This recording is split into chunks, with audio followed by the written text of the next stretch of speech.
Good morning and welcome to the December 13th, 2016 regular Board of County Commissioners meeting. We will begin with an invocation by Freddie Woolfolk from the Gifford Youth Achievement Center, followed by the Pledge of Allegiance led by Commissioner Bob Solari. Please rise.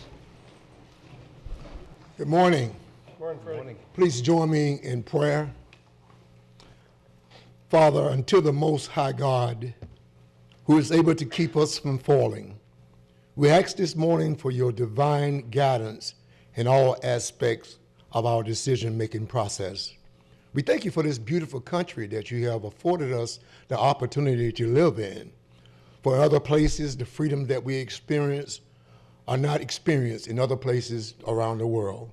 But because of our belief and our faith in you, we walk the walk just as we talk the talk. So this morning, as our officials and citizens bring forth concerns, suggestions, and resolutions to problems, we ask that we be first respectful toward one another, for all have important agendas that must go forth. So this morning, God, I just thank you for this presence here in Indian River County, how you have given us the great atmosphere for raising our children, for educating our families, but most of all, serving you. Continue to walk with us as we move forward into the future and making decisions that will affect not only us, but all our citizenry around. We lift you up this morning. We give you the honor, the praise, and the glory. In the mighty name of Jesus, we pray. In Jesus' name, amen. Amen. Thank you, Freddie. Please join me in the pledge. I Pledge allegiance to the flag of the United States of America and to the republic for which it stands, one nation, under God, indivisible, with liberty and justice for all. Thank you all. First item on the agenda is the additions, deletions to the agenda. I understand that Ms. Wanda Scott has requested to remove item 10B1 and will reschedule for the December 20th meeting. In addition, Pamela Cooper was under informational items, and I'd like to present her award as she's able to be here today under proclamations and presentations, just following the presentation by the clerk of the court. Anything else? Commissioners? Move to approve as amended. We have a motion by Commissioner O'Brien, seconded by Commissioner Zorc. Any further discussion? All in favor? Aye. Opposed? Motion carries unanimously. Thank you. With that, we'll move right forward with the presentation by Jeffrey Smith, the Indian River County Clerk of the Court and Controller of Outstanding Achievement for Popular Annual Financial Reporting. Good morning, Commissioners. Good morning. Jeff Smith, Clerk of the Court and Comptroller for you. I'm especially proud to present this award to you today for the first time. This is the first time that we have applied for this and actually produced what's called a PAFR, Popular Annual Financial Report. And we were awarded the excellence in preparation of this document from the Government Finance Officers Association of America, and this is the first time, so I wanted to make a presentation to you all, and they gave us this plaque, and we hope to have more years coming forward with it, but this is the first year that we applied for. The first year we prepared this document, and we won the award, so I wanted to make the presentation to you all for that this morning. And I wanted to thank also my staff, my Finance Director, Diane Barnardo, and my staff here, Assistant Finance Director, Alyssa Nagy, and Lauren Lobdell, Suzanne Manous, Anna Hoshak, and Rayanne Cohn, and Ed Halsey, who all did a significant amount of work in preparation for this document, and I wanted to recognize them as well. So I have an extra copy. I gave one out to you all earlier, but I know Commissioner Adams is not here.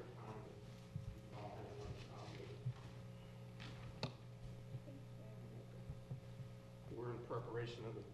Thank you, Jeff. This is for September 30th, 2015. We're underway with 2016 document.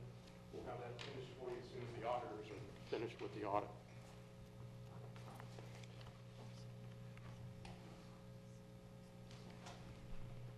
The plaque will be hanging in our office in the entrance to our suite, as is the CAFR award that we get every year for the comprehensive annual financial report, which we won the award for that again, the 33rd straight year for that. So both awards are hanging on our wall in the entranceway to our suite upstairs. Any questions? Thank you, Jeff. Commissioner O'Brien. Thank you, Mr. Chairman. Jeff, this was a great publication. It's easy to read, and it gives a really good, quick snapshot to the public. And I'd ask you, were you able to get these distributed through the Taxpayers I'm Association? going to do that tomorrow, actually. Okay. they And I would asked say, for it. anytime you go before any group, bring a handful to leave on the tables. I think, I would really like to see this get out in the public's hands quite widely distributed, because I think it's that good of a publication to get to the public. So I will. anything you can do to distribute it, I'd say go for it. 'Cause it's, Okay, thank you. okay. Commissioner Solari. I'd like to ditto Commissioner Bryan's words. It's a great thing to get out before the public. But I also want to say, though, for really good reading, it will never replace the CAFR. So for those who really want something in-depth, the CAFR is available online. I recommend it to everybody. This is available online as well, and I also want to recognize one other person in my staff assistant, Laura MacGyver, who actually did all the design work in-house. She created this whole thing in-house, and all we had to do is take the camera-ready copy to the printer and have it printed. So her talent is really above and beyond, and she used, some of the pictures are in here are from Indian River by Air, and the person that owns that is John Masung, and his wife used to work for you all in the board. Mm-hmm. So these pictures are courtesy of them, and we appreciate their assistance as well. So thank you very much. Congratulations, Jeff. Commissioner Zorc. Yes, thank you. One question, Jeff. First of all, thanks to your staff for doing a great job. It really looks more like a economic development marketing piece because it has a lot of good statistics in it. But on page 9, the property tax side, be curious to see if there was a third column that actually said what these people's property taxes, what are the dollars amount actually puts in. I know we have the percentage amount with the assessed value, because And what they people actually don't pay. necessarily realize what these companies pay in taxes to the community, and it's a significant amount of our annual budget. We have that information. We can certainly get that to you, and we'll check with the GFOA to see if that's something that we can add to this that wouldn't take away from the award. But Right. Yes, we do have that information available. Okay, great. And then I was, you mentioned the by air folks. Yeah. Because I was looking on page 11, I was wondering who took the picture of the guy in the flying parachute chair that, Yeah. probably another similar type of Instrument, aircraft. yeah, right. yep. But really a great job, though. Very nice piece. I don't know if anybody has had the opportunity to see Jeff Smith's presentation on what is the clerk of the court. And it's rather interesting, and he goes through a series of moving hats, and he wears about 6 hats. We're going to have to add another hat to the financial marketing of Indian River County. This is a fine example. You've made the numbers look good and digestible, but more importantly, they're good numbers to begin with. Yes. You've made them pleasing to have this book on the coffee table or on the desktop to share. So yes, echo the words. Let's get this out. I believe that you'll have the opportunity tomorrow at the Taxpayers Association. I believe that your presence was requested. Yes. They are very pleased with the acknowledgement and the presentation of your plaque as well. Jeff, staff, thank you so much, and we do look forward to the CAFR. It is an interesting document, and it makes for a great pathway for our budgetary decisions. Takes the So place of thank any you. sleeping pill. Oh. Well, yes, Chairman? yes. Jeff, also, do you have this as a PDF link on your site? Yes. So that people can get a Yes. digital version? Yeah. Great, because Yeah, that you can go to easier our share website, something. and that and the CAFR as well. They're both PDFs. So if you want to put somebody to sleep, you. Yeah, absolutely. You can Plenty look of online and just fall asleep reading. Yeah, this is far better. Thank you. Thank you.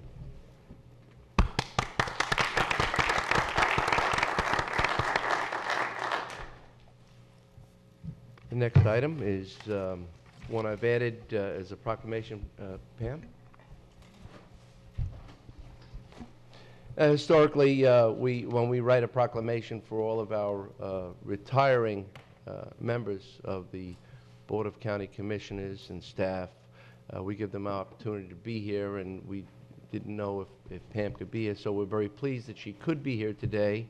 So we'll present her with this proclamation honoring Pamela J. Cooper on her retirement from the Indian River County Board of County Commissioners, Department of General Services, Library. Whereas Pamela J. Cooper retired from Indian River County effective December 15, 2016, and whereas Pamela J. Cooper began her career with Indian River County on October 1, 1986 as a Library Associate 2 at the main library. She was promoted to a Librarian 1 on September 30, 1988, and continued in the capacity until her retirement. And whereas Pamela J. Cooper developed the Genealogy and Florida History and Archive Center, which is known as one of the finest in the Southeast, Pamela J. Cooper is a recipient of the coveted Philby Prize for Genealogical Librarianship and has been featured in several national and state periodicals, bringing notoriety to Indian River County. Pamela J. Cooper has presented her lectures nationwide and has served this county and the public with distinction and selflessness. During her 30 years of service, she was dedicated, and her work was greatly appreciated by her employer, the citizens, and co-workers alike. Now therefore be it proclaimed by the Board of County Commissioners of Indian River County, Florida, that the Board applauds Pamela J. Cooper's efforts on behalf of the county, and the Board wishes to express their appreciation for her dedicated service that she has given to Indian River County for the last 30 years. Now therefore be it further proclaimed that the Board of County Commissioners and staff extend a heartfelt wishes for her success in her future endeavors, duly adopted this 13th day of December 2016, signed by the Chairman of the Board of County Commissioners. We also have another plaque, as Pamela, you're giving up your access badge, but hopefully not your library card. No way. But this may serve as well. And this is a plaque that certifies that Pamela J. Cooper is hereby presented this retirement award for outstanding performance and faithful service to Indian River County Board of County Commissioners for 30 years of service on this 15th day of December 2016. And that's signed by Assistant County Administrator Michael Zito and myself as Chairman of the Board of County Commissioners. Pamela, thank you so much, and I know that you'll have a few words for us. Well, I'm definitely humbled by all of this. I never thought retirement would be so much fun, but my work's not done, and that's one of the things that I'm looking forward to, is to be able to come back and to complete a lot of the work that is not finished, and be able to focus on it without interruption. That's part. The job has been absolutely my favorite. There's no doubt. I mean, I had many other jobs before I became a librarian, and when I started at the old library over on 20th Place, it was very unique. We only had 250 books, nothing on local history, absolutely nothing. And so that's where it all began. But it began with our volunteers. And I can remember my first 5 volunteers that helped me start what I call our Indian River County vertical file, which now has well over 3,000 different items in it. And I always tease local people, well, I may have a file on you. And in fact, I have a file, we have files, the library has files on buildings and on families, and the volunteers, if it wasn't for their work, and I'm pretty sure we have had well over 200 plus volunteers that have come and gone over the last 30 years. If it wasn't for them, there's no way that our team could not have done what we have done over there. And the Archive Center is definitely busting at its seams right now. And those beautiful vertical files, I'm looking forward to one day being able to get them preserved, scanned, and made available to the public more and more. And I don't know what we call collections. The collections are things that families have given us. For example, the very first wonderful collection we received was the Tippin family, and I'm sure many of you recognize that name. They were county commissioners themselves and early pillars of the community, and the Tippin family still lives here. But their collection includes a piece of a train wreck from 1914, a piece of wood. It includes their family Bible. It includes their wedding certificates and their weddings of the Grace Lutheran Church that used to be on the property where the library is located. So even though that was one of our first files, it's one of my favorite files even still today. And it's a great example of the types of material that we have over there. And I encourage you, for those of you who are local, even if you're not. Now, I'm a good old Minnesota girl, so but I have made my roots here, and I'm very happy to be able to have done that. And absolutely, working on the local history is a challenge, and it's fun. It's no doubt, to me, it's fun. And I really like to invite all of you to one day come over and see our beautiful archive center. And my replacement, Michelle Wagner, who is here with me. And I know we keep talking about, okay, what's our priorities? And I know she's going to have a hard time, but I'm going to be there, and I will. She's already got a volunteer card for me. I've got my own time card, but I told her she can't tell me what to do, though. So I will be around. There's no doubt about it, because I'm going to miss it, and there's no way I'm going to allow myself to have that regret that I didn't finish something, and I will be back to work on it. So thank you all very much for all of your support for these last 30 years. And if it wasn't for your guidance and your help and financial help through the library, I don't think we would be where we are today. We started with 1,000 square feet in 1991. We have approximately 4,000 plus another 1,000 square feet on the outside of our room. And that's quite an expansion, and we're very, very proud of it. So thank you all so very much. Pam, you said we might not be where we are today. We know we wouldn't be where we are today without your efforts. Oh, thank and you. Past county administrator, present county administrator, assistant county administrator, all knew that you were the go-to person in operations. So we want to say thank you for all your efforts, and I'm very grateful that you have a volunteer card at the ready. I did it last month, just to make sure it was. Last month. They're not, yeah, they're trying to. I wanted it in writing. Yes. So Well, thank you. thank you so very much. And Jason Brown. Thank you, Mr. Chairman. When I started here, I was in budget office, of course, right? And we go through the checks, and I ran across this. We go through the book orders, and I saw this order for something like cemetery rolls for Western South Carolina or something, and I'm like, why are we buying this? What are we doing? So call over to the library, and that's when I learned about the great genealogy department that we had, and Pam, who made that possible. And I will say that Pam is an institution and has generated a great genealogy department that's known far and wide. People travel from great distances to come here to use the archives too. And I'm glad to say that a lot of those books that I had questioned us purchasing, a lot of those are purchased with donations from the friends and from because there's just such great support for the genealogy section, and all those volunteers that volunteer their time, they also make contributions and help defray the cost of our library books and collections, and that collection has been built with a lot of private donations as well. And I'd just like to thank Pam for her many years of dedicated service. Thank you so much, Thank you. Jason. I do remember you questioning the ones I bought from, I think it was Ireland.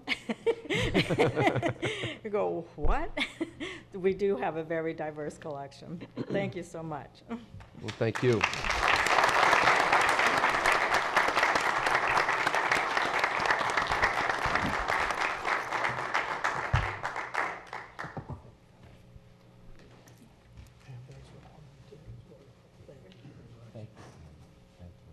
You want to carry them out? Okay. You got to put your hand.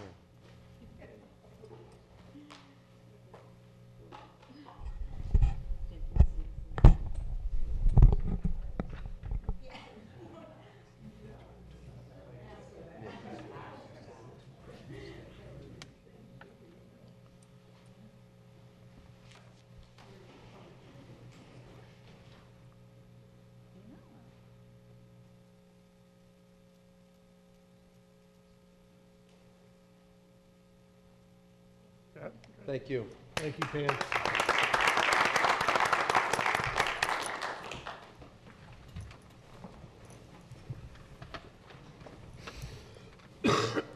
And there are others.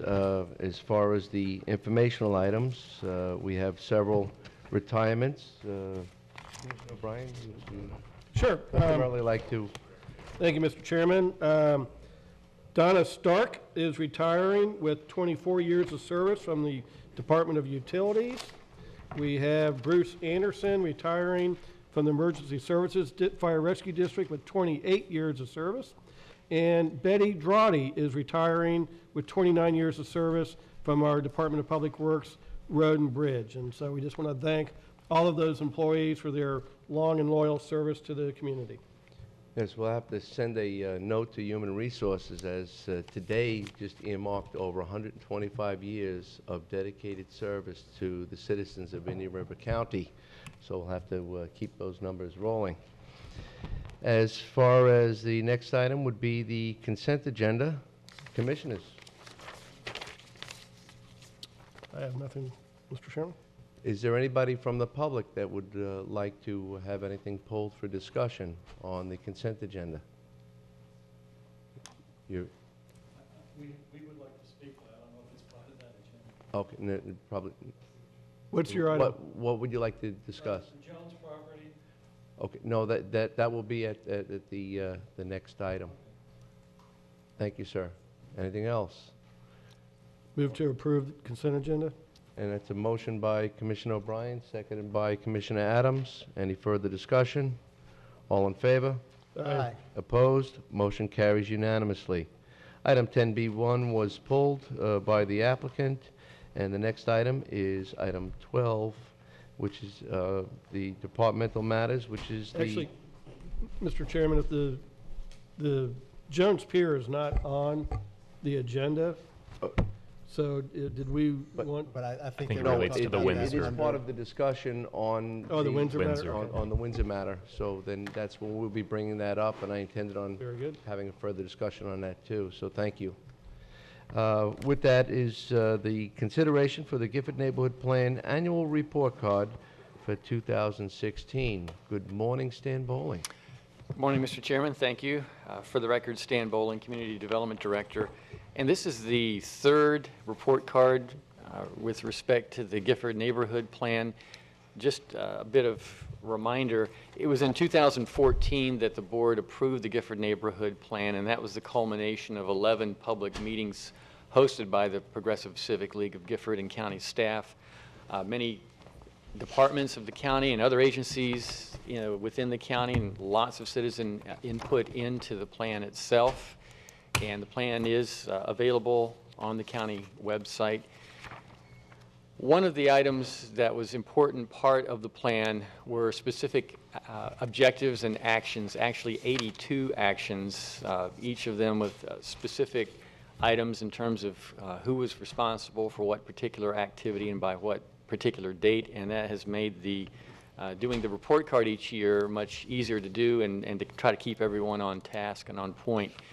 Some of the actions included communication between local government and citizens, also housing, economic development, a lot of infrastructure type of items, including streets, sidewalks, and parks are addressed, as well as the 45th Street beautification project. And of course, last week when you all looked at the capital improvement element, the CIE that we update every year, there's specific notation for Gifford items, and now we've also added lagoon-related items, but that's kind of become part of our normal reporting. In terms of items that have capital items and projects that have gone forward in the Gifford area that are reflected in the plan since 2013, 2014, there are items that we actually started accomplishing while the plan was being put together in 2013 and 14, as well as future commitments over $10 million in the Gifford area. A lot of infrastructure type of improvements, beautification, resurfacing, lighting, culverting, park improvements, sidewalks, stormwater improvements, and signalization improvements. In terms of one of the major plan initiatives, of course, was the 45th Street beautification project east of 43rd Avenue, and that project has been completed in terms of the first phase itself. Also, as it went through the process, there were some infrastructure items, and expensive ones too, drainage piping and water main replacement that was added to the project as it moved forward. Phase 2 is actually in the process of being designed to come up forward in 2017, 2018 time period, and that's to begin to culvert more sections of the canal along 45th Street, as well as some landscaping improvements as well. And again, thanks to many departments, many staff members continuing forward with implementing projects that are in the Gifford Neighborhood Plan. In terms of the report card for this year, there are 26 actions that had 2014, 2015, and 2016 due dates. 23 of them have been completed. 3 have been deferred, and we also have ongoing actions. All of those have been completed. In terms of actions not implemented and deferred, the first 2 here, and this is again highlighted in staff's report, one action is for the board to consider establishing a community redevelopment agency that we see in a lot of cities and some unincorporated areas in some parts of the state. Another was to establish a safe neighborhood improvement district. And again, that's for the board to consider that. I'd like to thank the county attorney did a bit of research into each of these particular processes, and just given the effort that's required for each of those types of initiatives, taxing districts, setting up a board, and that sort of thing, we felt that it was something that is early to be considered right now, but to set a more forward reconsideration date in 2022, and that's our recommendation with this report. Also, one other item that not implemented and needed to be deferred is one of the items called for applying for a CDBG grant that's related to housing, and we can't do that right now because we have an open CDBG grant, West Wabasso Sewer Project, that's also combined with East Gifford Drainage. And so we need to move that implementation date. We think 2019 will be a date that opportunity will arise. So that's kind of a way of updating the time frame on that particular item. In terms of a few actions that are done or in progress, but we still need to defer. The Progressive Civic League did contact citizens and residents along some of the roadways in Gifford that are not public. There's no right-of-way. They're private roadways. They were not able to obtain right-of-way. They coordinated with staff, including Public Works. So they doesn't seem to be a season of opportunity right now, but it's worth pursuing again. And so we're recommending that the implementation date be deferred to 2022 for that effort to be renewed as more improvements are done in Gifford. Might change some willingness to get some right-of-way dedicated. Also, there are some street lighting improvements along certain roadways in Gifford, and Public Works has been working on that. We have actually some areas serviced by FP&L and some by the City of Vero Beach, and so right now we're waiting for Public Works is waiting for some actions by the utility providers, so we'd like to defer that 1 year to 2017 because it is in progress. Also, as called for in the plan, staff's coordinated with the Progressive Civic League of Gifford and leadership there. They've reviewed the report card and essentially approved it. And staff's recommendation is the board review and accept the report card, and I'd be glad to try to answer any questions that you might have. Commissioners? Well,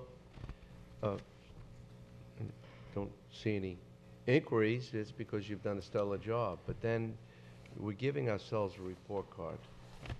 And I appreciate that because staff carried this through seamlessly. And every one of the commitments that were pointed out during the charrette process, staff was responsive.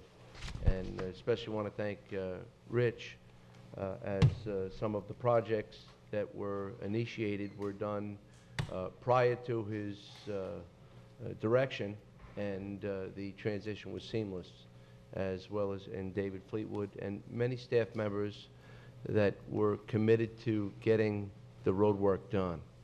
And I didn't mean roads as per se as just where the rubber hits the road. I think that we've continued to gain on accomplishing what was envisioned by the citizens. With that, I said that we give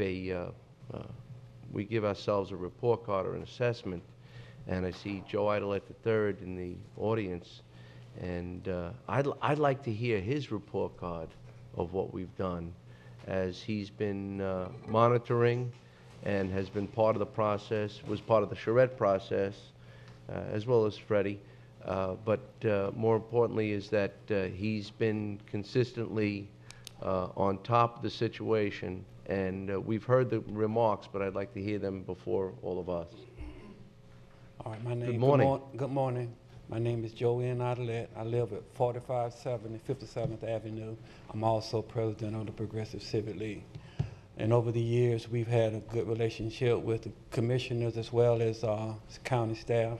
We work diligently together, and we are in agreement with Stan on the report card that efforts are being made, but a few things have to be deferred. But overall, we are in agreement with him. Thank you. Mr. Chairman, I'd be happy to move acceptance of the Gifford report card. And I'll be happy to second that. Any further discussion? Nobody else from the audience? Well, we have a motion by Commissioner Solari, seconded by myself.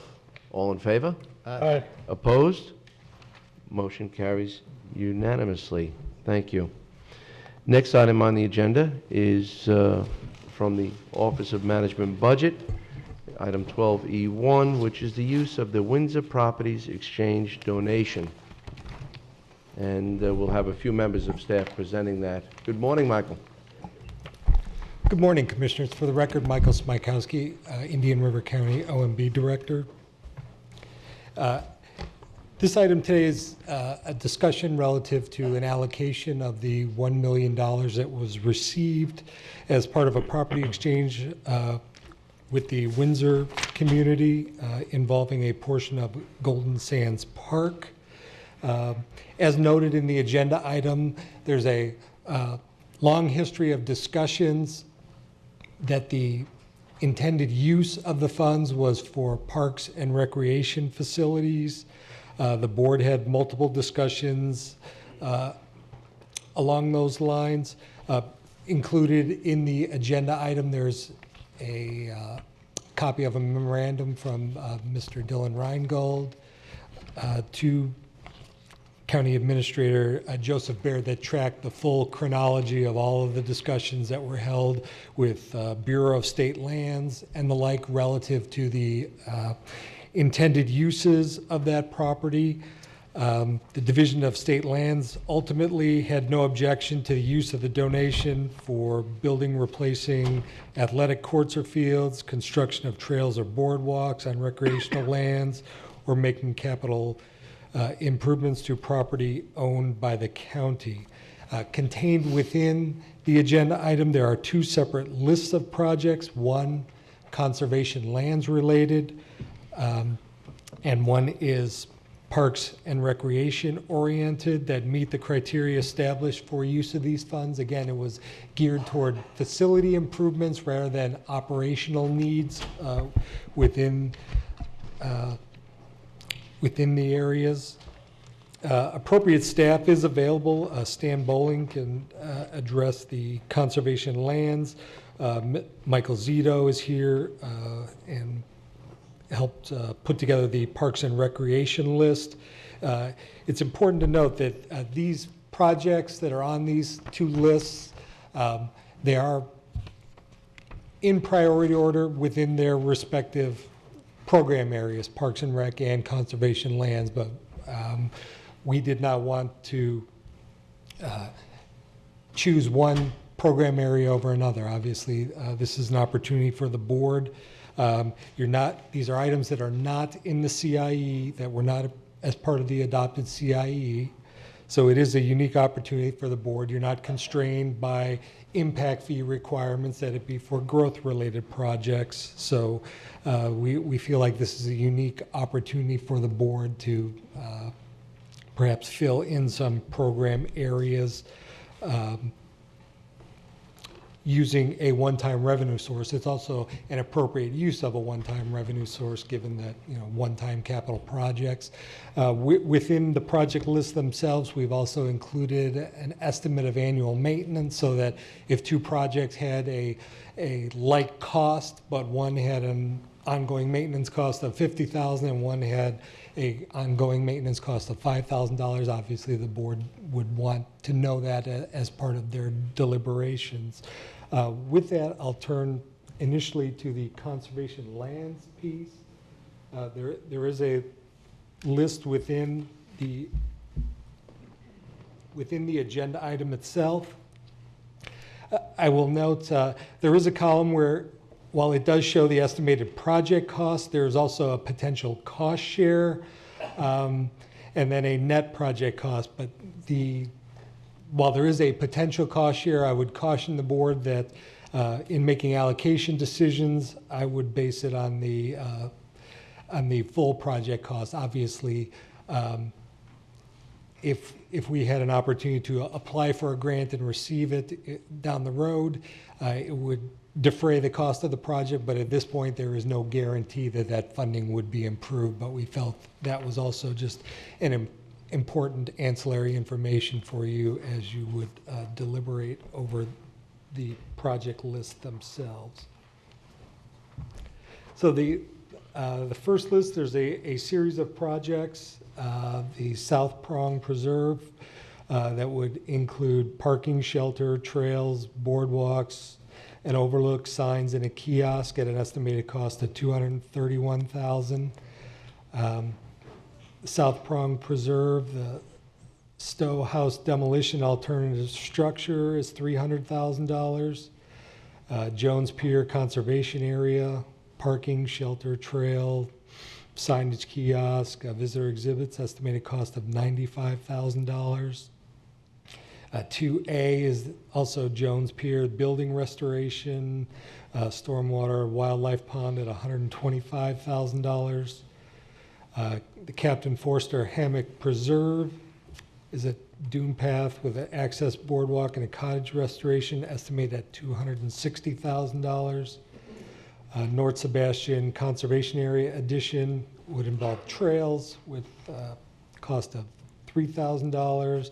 And Sebastian Harbor Preserve, again, trails and overlook, signs, kiosk, and parking with an estimated cost of $157,500. So total estimated project costs are just slightly less than $1.2 million. Mr. Chairman? Yes. Before we go on to the other side of, can I ask a question under the conservation lands portion? Certainly. Under Dylan, and looking at these are all items that need to be done, but do all of them qualify for use of the Windsor funds? Have each of them, would they be qualifying expenditures?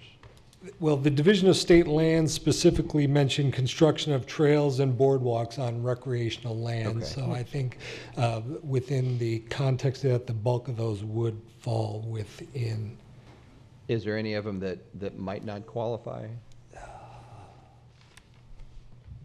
Mr. Chairman, I mean, for me, my reading of it, answering Commissioner Zork's question, is that 1A, 2A, and 3 would be questionable. I think from my perspective, what I heard from, and it's in the last paragraph of the memo attached in the backup, was that if this was for building or replacement of athletic fields or courts, construction of trails, and capital improvements to property owned by the county, they didn't want to see small items. I think all those items meet that generally. I do think that there might be an issue with respect to public access to particular types of items. So if there's an item on here that really isn't providing the public access to a facility, there might be a question there. Okay. And Commissioner Solar, could you kind of state the comment you just made again? I mean, basically, to me, I thought this was about recreation and recreational activities. And I don't, 1A, it talks about the demolition and replacement of a house, which doesn't seem to me to be a recreational activity. 2A, also building restorations, stormwater wildlife pond, I don't see the recreational activity in that. And 3, dune path possibly, but most of it's the cottage restoration, which I don't see as a recreational activity. So in the spirit of what was doing, I understand we've had a debate about whether some of this money is suitable for conservation lands. And I've always thought that if there was a clear recreational activity, it was. But those things, I mean, for and me, I'm kind of in agreement with I don't where see you how are that's with- a recreational activity. I mean, I'm happy to say that if you're in a conservation land and you go for a 5-mile hike, that's a similar recreation to playing a game of baseball. Right. But, you know, there is to me, a limit to that. I mean, I think it has to be something active, burning off calories type of thing. Well, I think that there is a lot of passive recreation that happens in the conservation lands. I mean, in the North County, we're on the National Birding Trail, and that's considered a recreational activity, birding, hiking, those types of things. Hiking is, obviously, I've said hiking. But I'm saying many that's not a times. 5-mile hike necessarily. Okay, a 2-mile hike, Indian River Lagoon Greenway, a 1-mile hike. Right. I just use 5 miles. I like to go 5 miles at a time. Birding, Applaud you when for you're that. going from place to place, is clearly, I could consider that. But I focused in on the demolition and replacement of a house. I can't see that as a recreational activity. Even putting up restrooms, I can't see that as a recreational activity. It's an adjunct to it, but again, with keeping in the spirit of things, I think it ought to be something that people are actually doing something with. So I'd even. I can understand that. So, But I do have a question about the houses and the restrooms and those types of things. Are those investments in recreational infrastructure, or, I mean, are those considered amenities, or what is the plan? Maybe that's a question for Stan. Sure, those are considered a component of the experience of going to the conservation area, whether it's a parking area, it's benches, it's a kiosk, a place to rest or to observe things, and the restrooms certainly are part of, accommodating the public. And it's just a question of how far afield from the actual activity itself that you want to go. And that's a decision for you all to make. Okay, thank you. Sounds like we're going to have a little bit of debate about infrastructure, capital costs, and the ultimate contact of a recreational experience in Indian River County. I'm just. Right. One last question. I know Commissioner Solari over the last couple of years has mentioned kind of our backlog.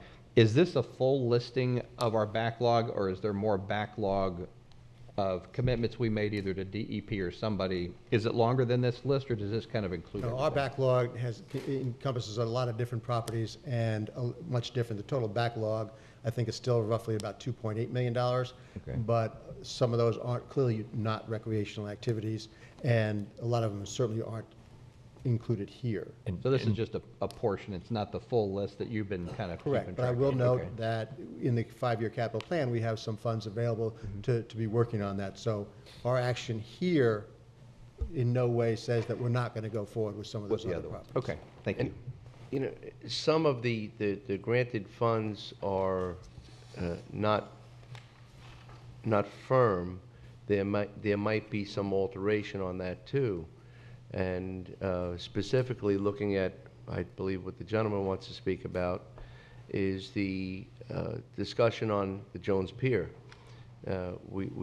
It's on the list, and we're looking at consideration of funding towards an endeavor on the Jones Pier, but we still haven't had the full response from FEMA or any of the other possibilities that we could be applying towards the Jones Pier. Is that correct, Jason? That's correct. If we're talking about repairing or restoring the buildings that were damaged in Hurricane Matthew, we're still going through the process with FEMA on that to determine our funding eligibility, and that's our main venue for funding for that, for those repairs or replacement or restoration, which, depending on FEMA for funding, does make me shudder a little bit. But there could be some substantial costs there to restore that facility. We're being told things like we'd have to raise the elevation above the floodplain if we were to do that with FEMA dollars, and it's bureaucratic is putting it kindly, going through that process with a historic structure in particular. But I think that is our best venue for funding for that. We just haven't gotten to a decision point. We haven't gotten enough information from FEMA on our eligibility for that project. When we get to a point of enough information, we plan to bring something back to the board as far as which actions to take on the Jones Pier structures, the buildings. So, is it fair to have Jones Pier on this listing for consideration when we're looking at the fact of we might have a major restoration endeavor that we're confronted with? Right. So what we have on here are the boardwalks and the improvements, the parking improvements, and all of those things. I think the Jones Pier buildings, the cottage, and the caretaker house are items that we need to consider later once we have more information from FEMA as we go through that process. And the best case scenario is FEMA response is this building must be resurrected or restored, and here is the funding. Thank you very much, Indian River County. But if it's not, if we don't have that type of response, would we be wanting to go forward with some of the Jones Pier investment while we don't know if we're going to have a building? That's an excellent question, and it may alter whether you want to consider these ancillary projects. It could go into that. I think we still have the property, and you can get people out on the property. Even, there are various different options. If we don't rebuild, we can do informational kiosks. We can do there's a whole spectrum of things that we can do there with those buildings, and the pier's still there.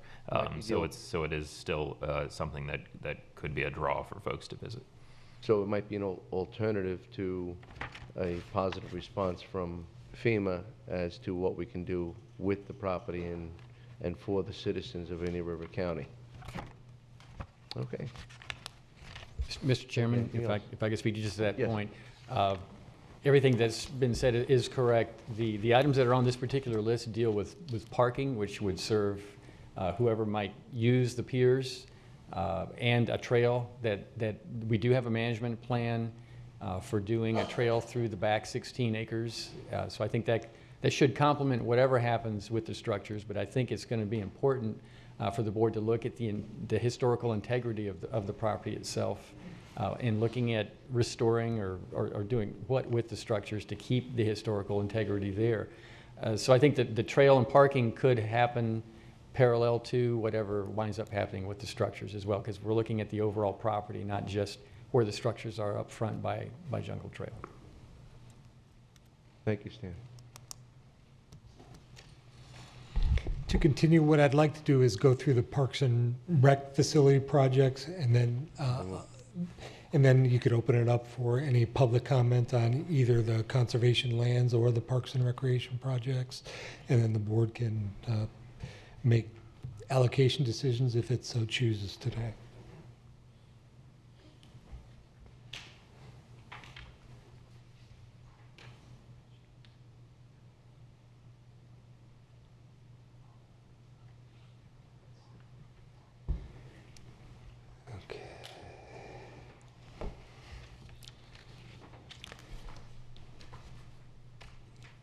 So the first two projects on your list, on the Parks and Recreation project list, are variations on a theme of the 58th Avenue ball field renovations. The first project is $800,000. It would actually renovate the two existing fields and add a third high school level playing field. And just for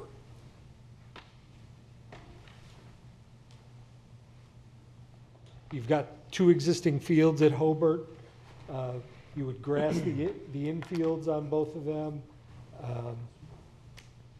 You could expand the existing field here. It would push back the fencing to create a larger scale field, and then you would include the addition of a third field as well, versus the second project on your list. Excuse me, the first project is $800,000. The second project is $475 and just involves the renovation of the existing fields, grassing the infields, and it would push the fencing out to create a larger scale high school field. Mr. Zito can add any comments he feels appropriate if I've left anything out, but it's really just a variation on a theme. The $800,000 option gives you a third ball field. The second option is just a renovation of the two existing fields, including the expansion of one to a high school dimension field. Mr. Chairman, by making it a high school dimension field, does that open it up to some kind of a tournament play opportunity when you make it that size? It certainly can be worked into the inventory, expanded from Dodgertown, or events that are wholly managed within the park system, but it also serves the local community for a high school dimension size field that currently does not exist in the county. Okay, and the grassing of the infields, is that taking the red clay material out and putting grass in when it says regrass the infields? Yes. And you can do it on one or both. Okay. Traditional Little League fields are grassed. Kids And like to get of course, dirty, the though. They like to softball, slide. you know, the traditional quads you're seeing now that, Right. for example, at Dodgertown, and they're built to be versatile in hosting girls softball, which is normally a skin infield, no grass, but also you can play Little League baseball in those dimensions, but it does lack the feature of the infield grass, which is a nice to have and not necessarily a have to have. Okay. Question. Yes. If you were to grass those infields, would that still allow for girls softball to be played? It would, ideally. We would consider, because funding would dictate how far we could go. So that would be something where we could leave the one field skin and dedicate it to girls softball, depending on if there was an additional field. So there's a lot of different scenarios, but I wouldn't want to preclude girls softball from being able 100%. to No, utilize, because I know they do now. that particular facility's grown into the home of a youth softball girls club that frequents it weekly, and we wouldn't want to disturb that momentum. Thank you. And Mr. Chair, one last question. What is kind of, if we use South County Park quads not as elaborate with the lighting and the seating, what's the price tag on if you put in 4 fields like what we have down there, but maybe not with as much? Well, I guess if do you light them all or not light them all, that gets to be a bigger question. The 2 that are there are currently lighted, or is just one of them lighted? Just one of them is lighted. Just one, okay. But to answer your first question, the traditional quad starts at about $2 million and can go up or down depending on your amenities and special features. And are we lacking, I know at South County Park, we're putting in what I'd say is just an open field, flat play area. I know when we were kids, we didn't have all the striped and the bases, and, you know, if you just had a place to do something. And do we, on that footprint, we still have area that's not being used, you know, whether somebody wants to fly a kite, kick a ball, just play catch, not on a field environment? Yes, that's under construction as we speak. At the And- south, and- yes. and funded, South, yes. Right.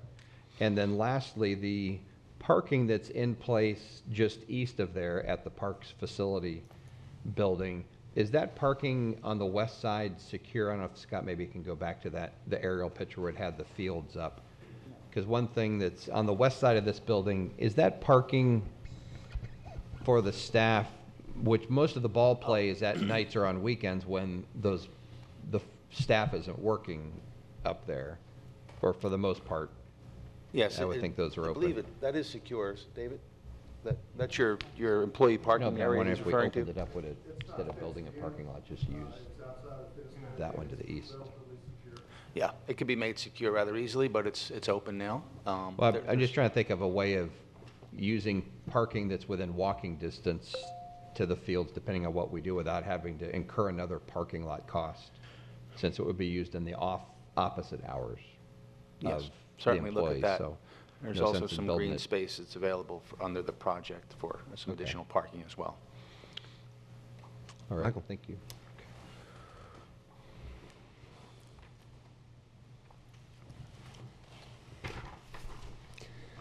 We'll continue with the list of projects. The third project on the Parks and Recreation list is a Round Island Riverside Park, a kayak launch. There's currently crowding where kayaks are launching at the same area of the boat ramp. This would create a separate kayak launch, and the estimated cost of that project is $60,000.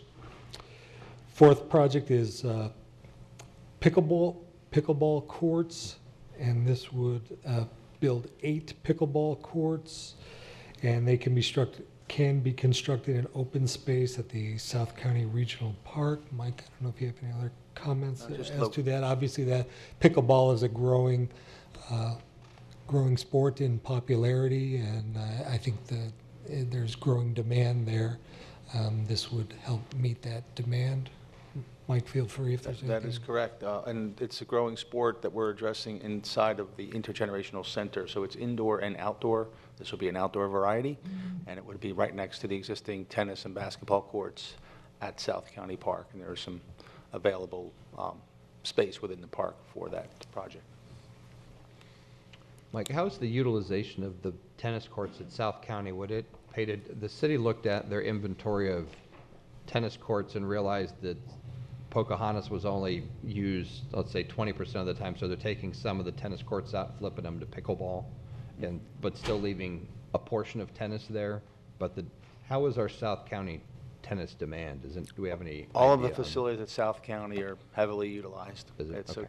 It's a very active park at night, and yes, that is an option, though. You can convert or stripe the existing courts into a pickleball dimension. It is Right, but if they're used interchangeable. enough as tennis, then you wouldn't want to take that away. I didn't know if we had a similar situation the way Pocahontas Park with the city was being utilized.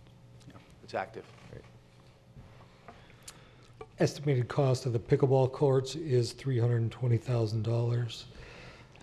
Next project is West Wabasso Park infield renovation at an estimated cost of $50,000, improving drainage, new grass for the infield, and renovation of the existing irrigation system.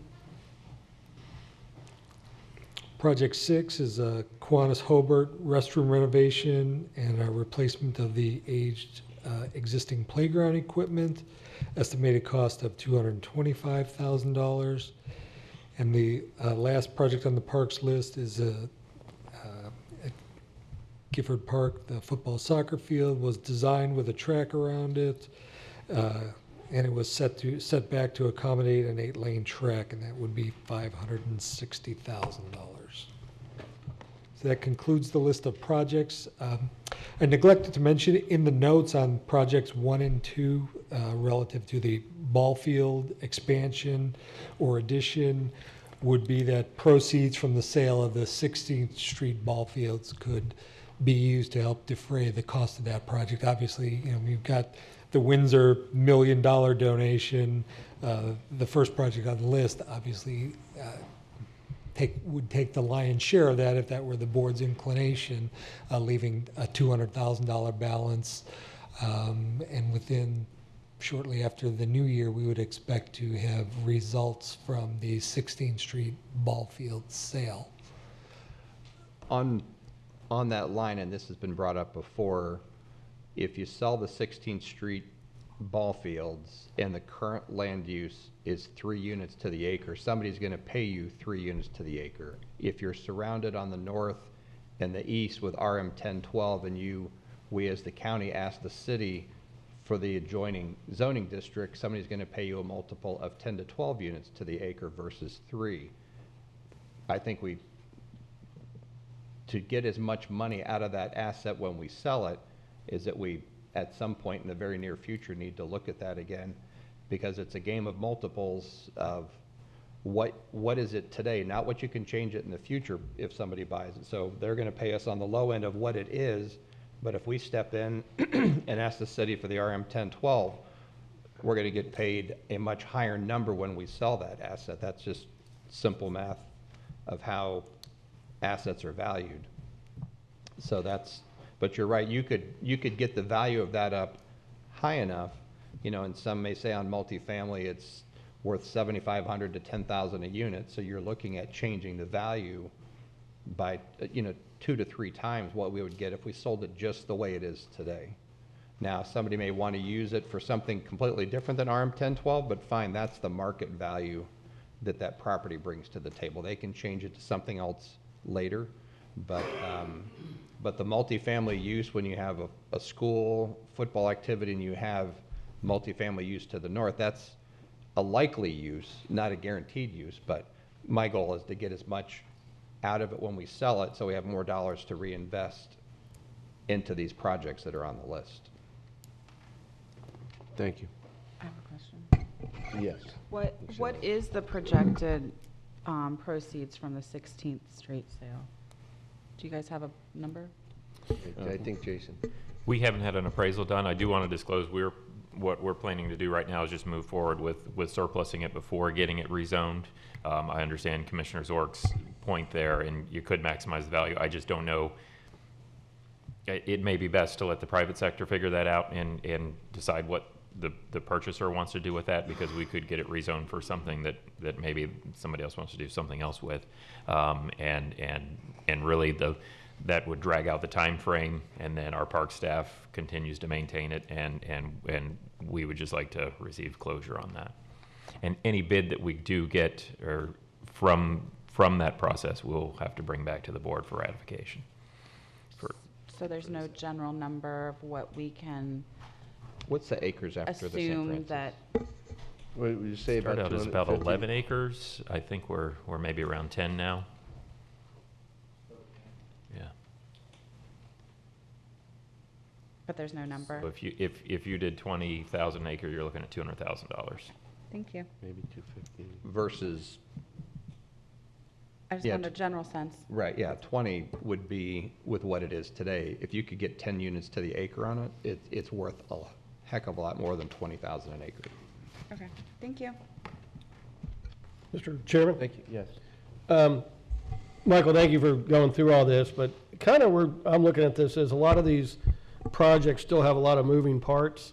A lot of the conservation land projects, you have a potential cost share that we don't know if we'll get or not. I do agree with the earlier discussion that I think 1A and 2A would not be appropriate because it's building a house. And then on 3, again, the cottage restoration I don't think would be appropriate, but the path and the boardwalk would apply. And on the Parks and Recreation list, as Michael just mentioned, the 58th Avenue ball fields might be dependent upon the sale of 16th Street. The Round Island kayak launch, we don't have it listed here, but there's probably a good chance of cost sharing there with Find for waterway access. So I think there's still a lot of moving parts in a lot of these projects. So what I would suggest is maybe what we just make a decision here today is how do we want to allocate that $1 million between the two lists, and then let staff go ahead and take the priority list, and as the projects become clear, whether it be cost sharing or what, they bring it forward and we kind of use that money as a match. And, you know, I would suggest maybe a 30-70 split, 30 to conservation lands and 70% to the Parks and Recreation list. And then that money would be available for staff to use as matching funds for projects as they bring forward. So just Good point, Commissioner O'Brien. Again, this decision on the Windsor property was made just, I believe, about 2 months prior to us being elected in the primary. So there is no sitting commissioner that was part of the decision. And there has been different input as to what that decision was, even though we see very clearly in the statement of unregulated. And looking back, I don't know if Councilor wants to add to any more of what Mike has presented, but there was really no main restriction. I know they didn't want us to buy 200,000 wiffle balls, that they wanted this to be an impact to the community for recreation. And I do see a lot of moving parts here. Two projects that I would find great favor in also have the possibility of other collateral funding. So if that's the case, I wouldn't want to spend the dollars in the people's dollars in an area that is going to be covered up the road. The same thing with the Jones property. And I agree with you, Commissioner. We might have that debate today and carry forward. I know that Commissioner Solari probably wants to add into that. And then I'd like to also hear from the public. There's some folks that want to speak in behalf of some of the projects, and we'd like to hear that. And just, Mr. Chairman, if I could just respond to that, we do have the response from the Division of State Lands that the construction of trails and boardwalks and recreational lands is an appropriate use. So we do have that. And I will point out that we don't have a Parks and Recreation Department. We do have a Parks Division, and then we have a Recreational Department. And if you look through our website, and if you start on the Recreational Department and go through, then they list a subsection of parks. And if you click on that, we have beachfront parks, we have inland parks, and then we have conservation land parks.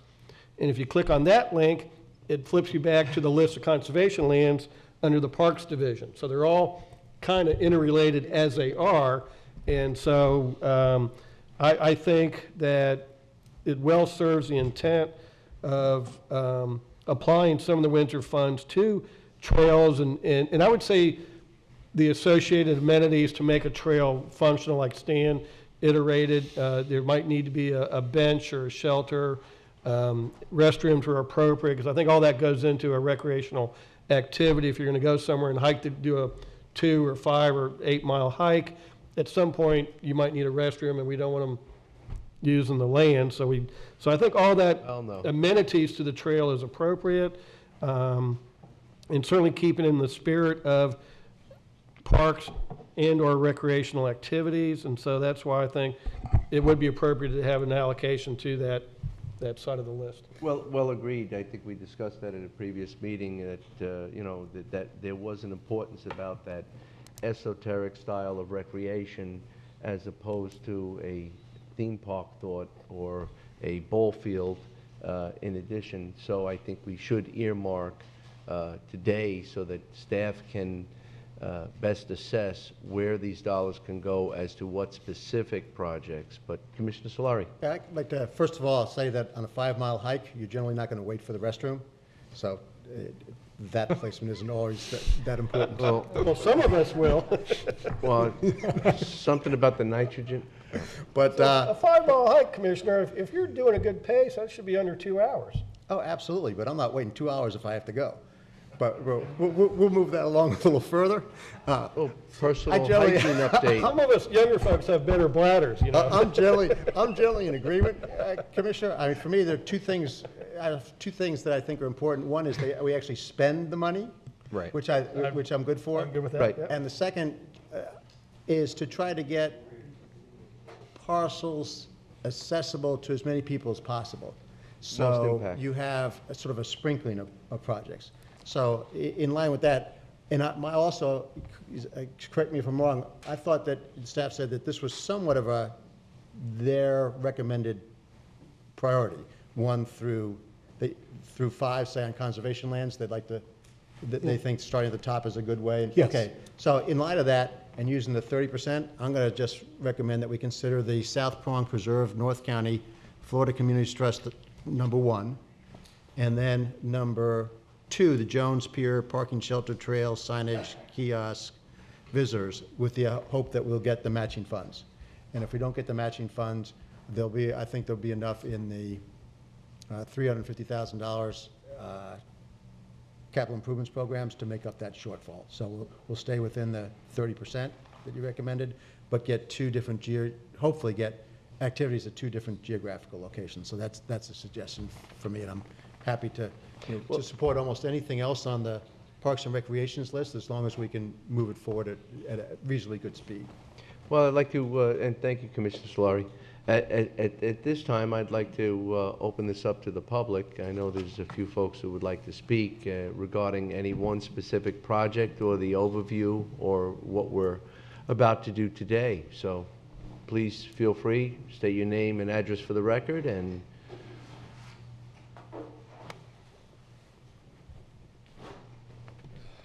Good morning, Commissioners. Good morning. Frank Vero, 9064 Englewood Court, Vero Beach. And I have to say, you've taken the wind out of my sails. I'm pleased to hear the report that was just made, and I'm thrilled to hear the discussion that I just heard from the commission. Our main concern is that for 8 years, I shouldn't say nothing, but very little was done with the Jones property. After a great deal was promised. We were promised trails, we were promised access to the property, parking, and so on and so forth. That's initially when the land was purchased. That is what was promised. And it was a sizable commitment, nearly $7 million.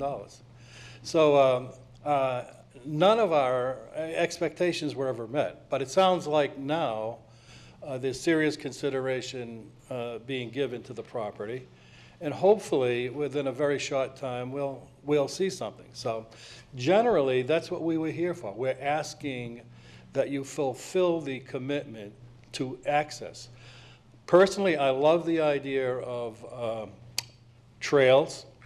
I think it is necessary to empty your bladder occasionally.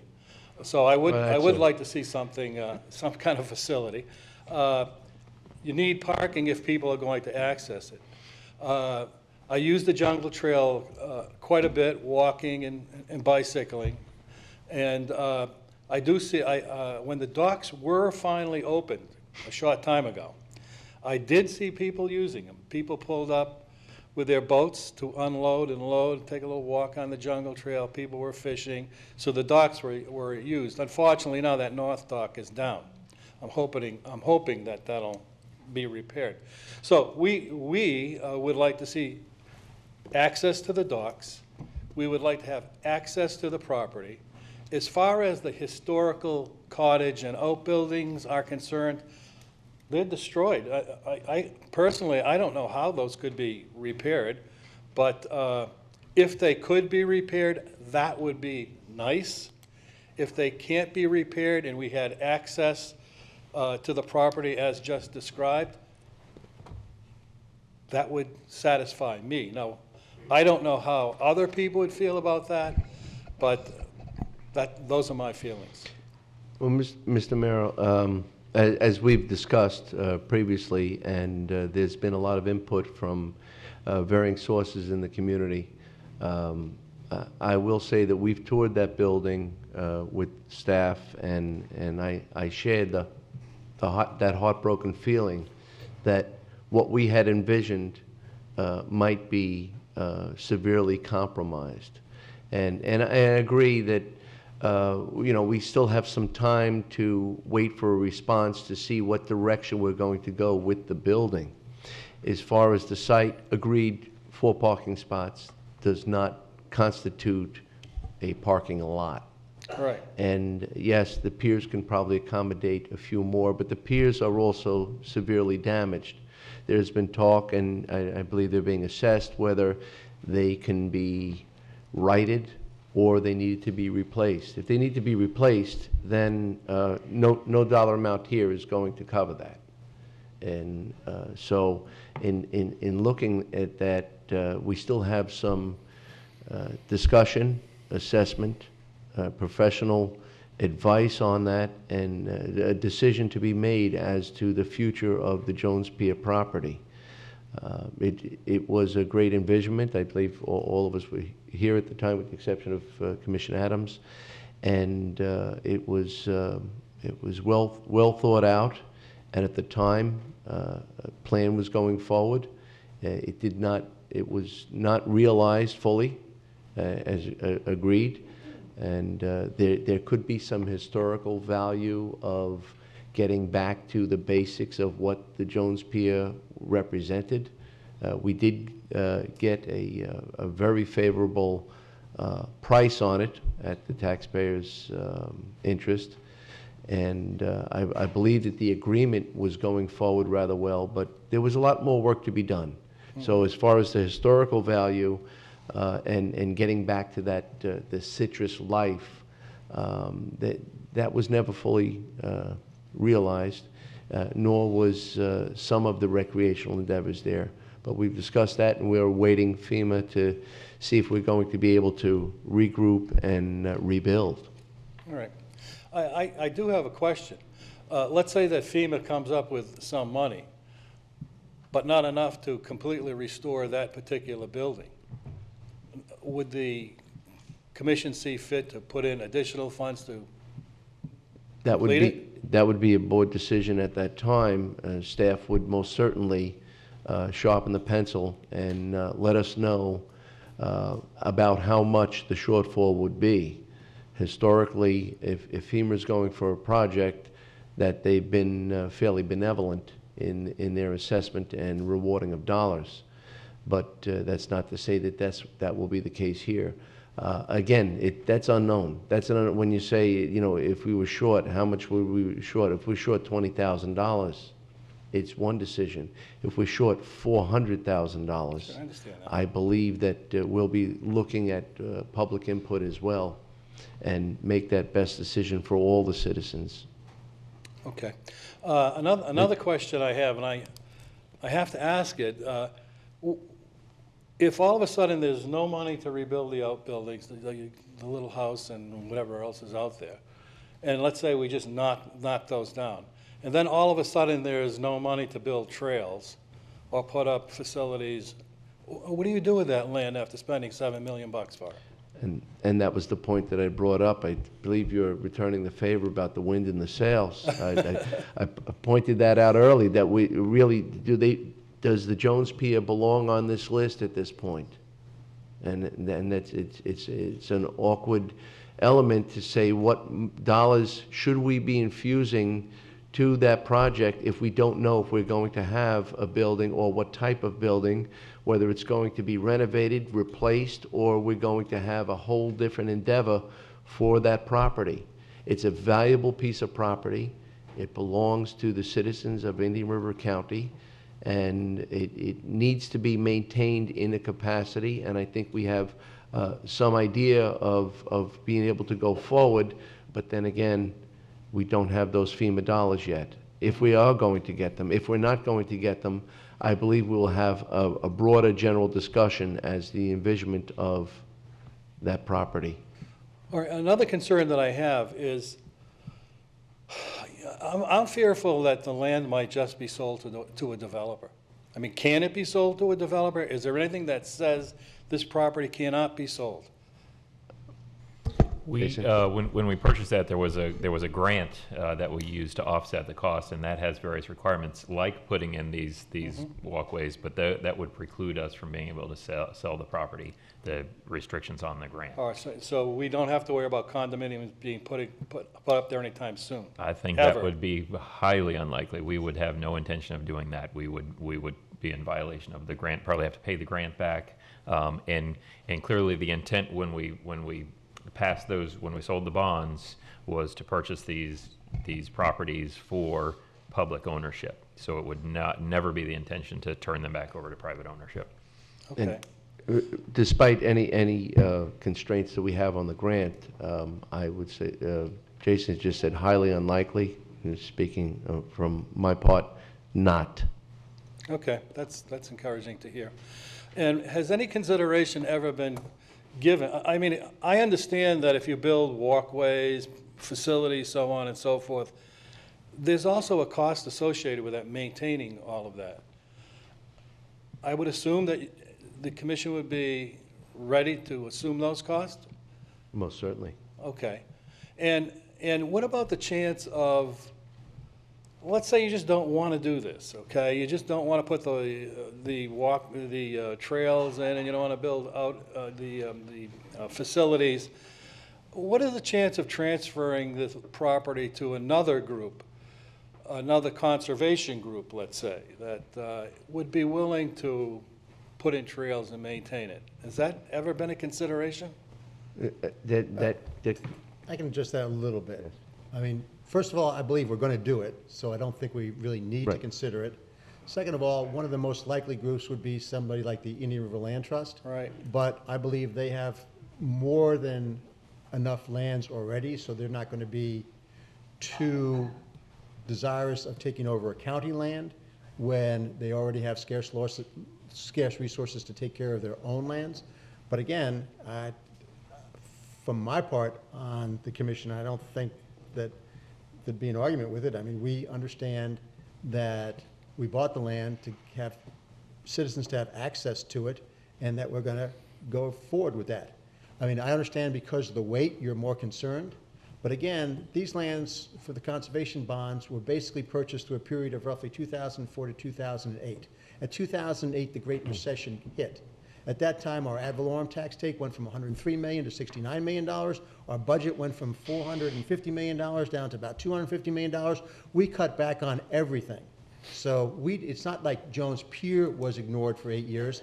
Everything was ignored for 8 years. And now, over the past 3 years, we've been making steady comebacks to some prior spending, beginning with sheriff's vehicles, then followed by emergency services vehicles and stations, and then followed by public works. And then in the last, basically with this budget, working more on conservation lands. So while the process is slow, we were committed to keeping the tax burden on the citizens during this difficult time as low as possible. We did that. Now things are getting back, and we are, and I believe, in a very measured way, spending dollars appropriately. So we are getting, I mean, it was, if we go back a year, there was a total of, I think, $200,000 over a 5-year period for conservation lands.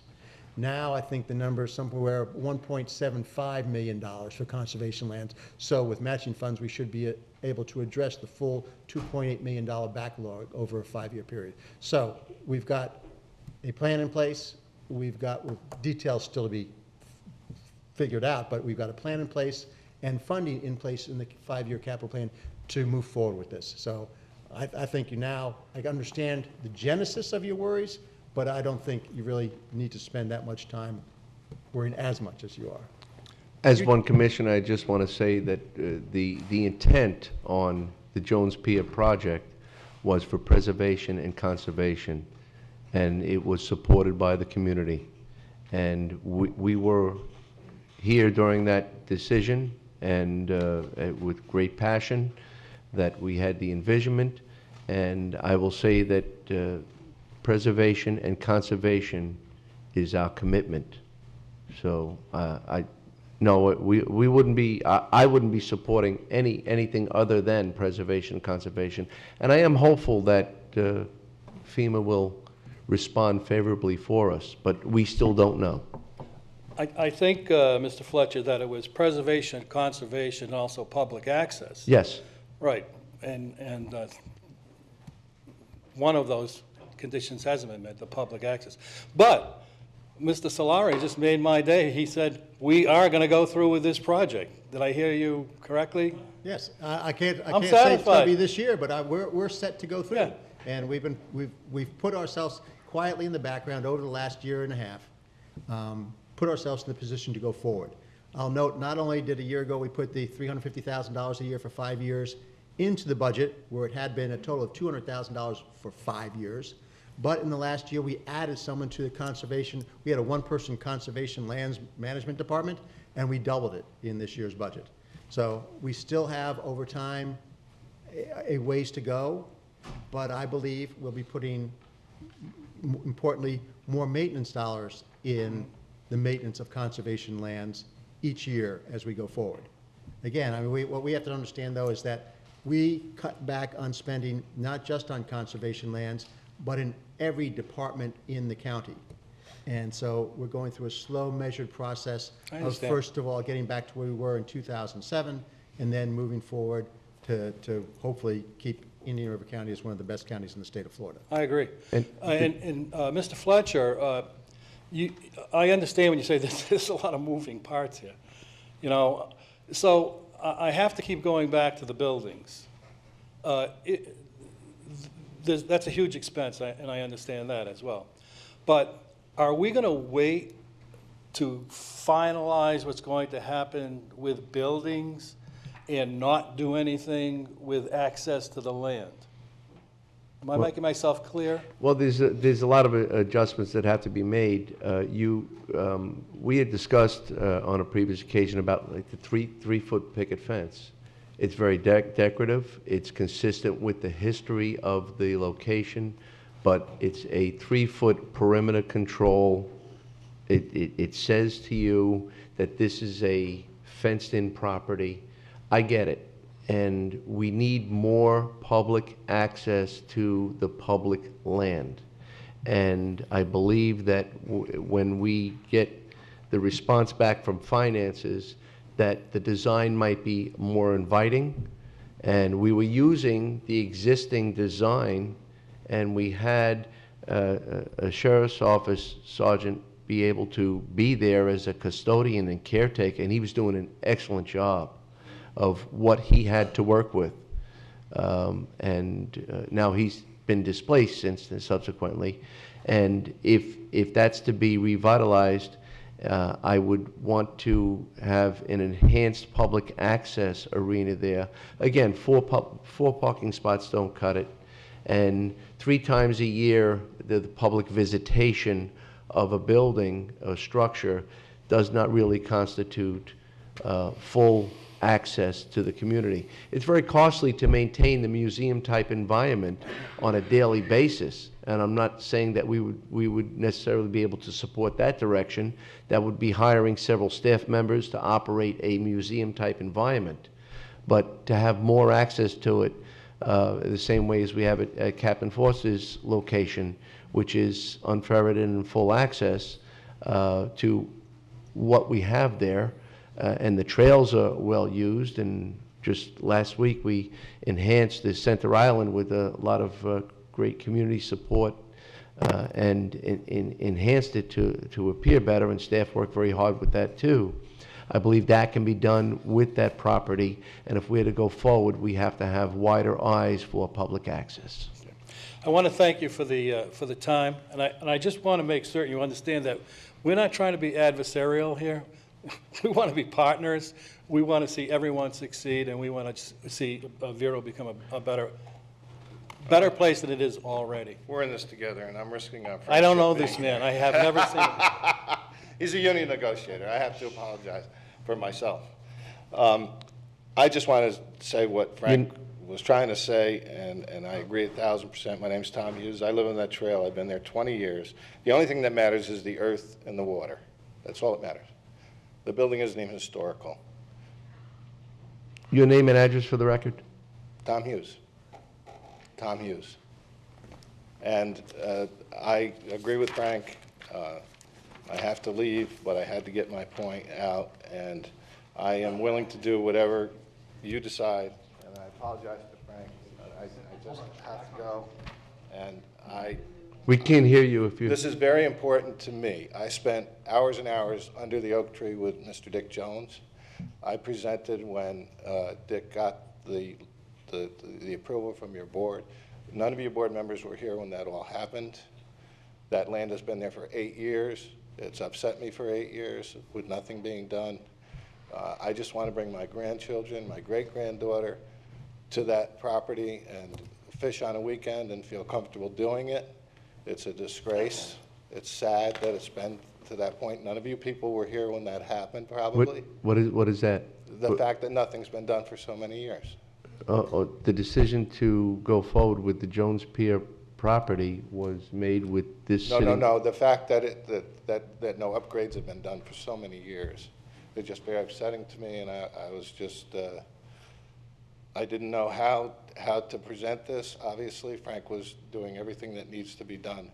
I have an emotional attachment to it, and I apologize. And we appreciate that and respect that, and that's why we will be seeking public input as to the envisionment of any My fear was reparations. is that we're going to wait for FEMA to go forward. And I think that, not unlike your oceanfront properties, which have a nice men's and ladies' room and a nice, clean, safe environment for people to use, it could be a park-like around the buildings, a couple of small grapefruit trees to remind people that that particular land grows the most beautiful grapefruit, the best grapefruit in the world, just that unique piece of property. It's a deep water dock, which is unbelievably unusual. It's beyond special for this county. To me, it should be, baseball fields are wonderful. We have great access to the ocean through what the county has done. I'm extremely impressed with what happened here. I interrupted my friend who's very upset with me because my emotion took over. And I'm going to apologize to him, and I apologize to all of you. But this is deep in my soul.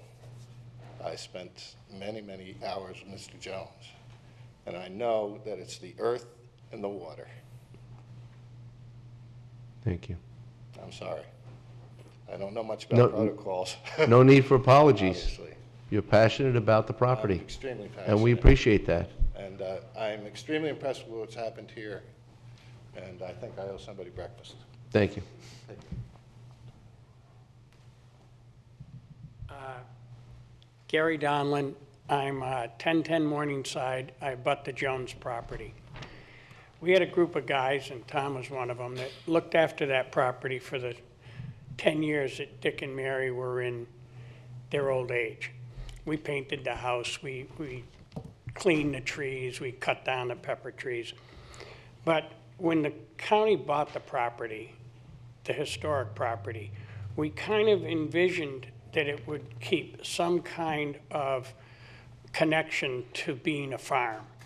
And so we had an idea that possibly we could involve the communities in communal recreational gardening, and that we could have the walking trails go through those gardens and represent to the public farming in an organic and a non-organic.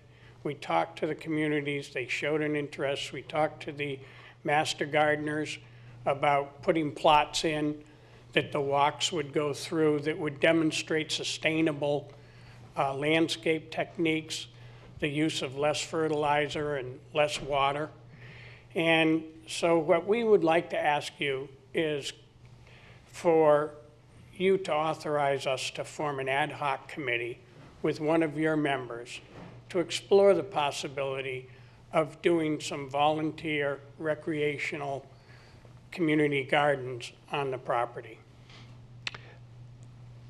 I like the idea personally, but I don't know if, again, we have so many moving parts on the property itself that I don't know if we can commit to going forward with another endeavor until we have that answer back. I most certainly would encourage you by saying that I'd be happy to put it on the agenda, and we can have... Mr. Chairman, I think we can do this right now. He's General talking about discussion. just a group of Just to neighbors develop- getting together, and I'd be happy to volunteer. I mean, I've got more experience with rocks than almost anybody up here. And the idea of taking a piece of property and not using it for grass or anything like that, I think that it's probably good to have somebody involved now, because if staff is going to go forward, which I hope it does soon, and I hope we're committed to it by the end of the day, with a trail, then to me, this is just a matter of looking at the piece of property and saying what few pieces of earth, 100 by 100, are consistent with the walking trail, not getting in the way of anything. I mean, it's basically a matter of do no harm, as far as I can see. So, Well, you know, and we're not committing to anything. We're just, to me, it's almost like what we did when we did the Central Indian River County Greenways Plan. One of the best things about the Greenways Plan was to have something down on the piece of paper to show where things would go, so that if something else happened, we wouldn't get in the way. So I think that, you know, working with the ad hoc group to facilitate this, talk with the master gardeners and stuff like that, it's just basically a matter of putting down the plots on a piece of paper to make sure that we do nothing to get in the way of something going on in the future. Well, again, currently you're cultivating rocks, but you used to cultivate citrus. Now, used to cultivate citrus, but also have some other nice native plants on the property Yes. now. You need to come by and understand that it's more than just rocks.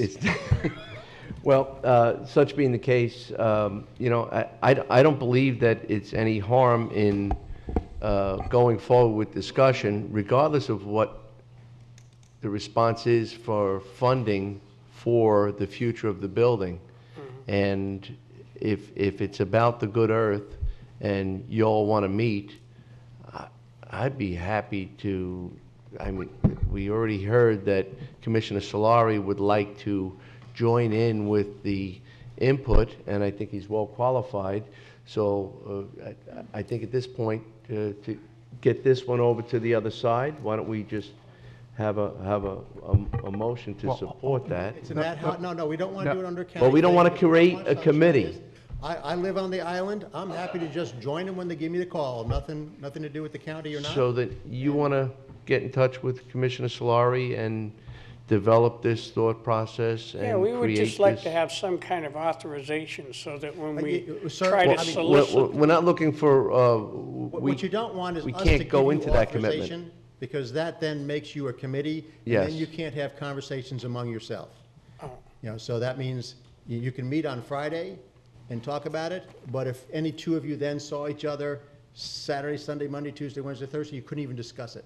Okay. So you don't want an official, But we wouldn't be out of line to talk to the communities about their participating in these gardens. nope, and I'm happy to help you. And I would suggest you call Commissioner Slurry.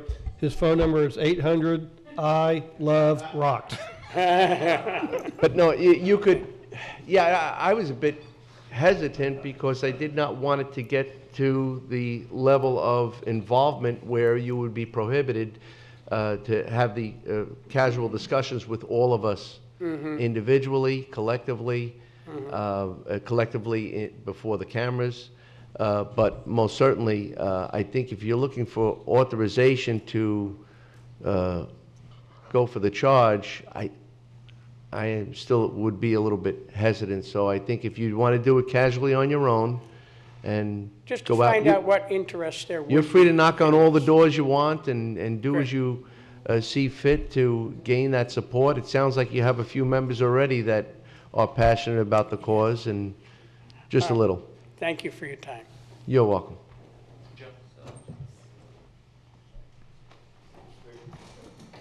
Commissioner Stanbridge. Before we get to the ball fields, good morning. My name is Ruth Stanbridge. I live at 4835 66th Avenue. And we all know that government moves sometimes very, very slow, and occasionally it moves too fast, and I think this might be one of the times. Years ago, there were various committees, historical, environmental, and the old land acquisition committee. Well, some of you are old enough to remember those things.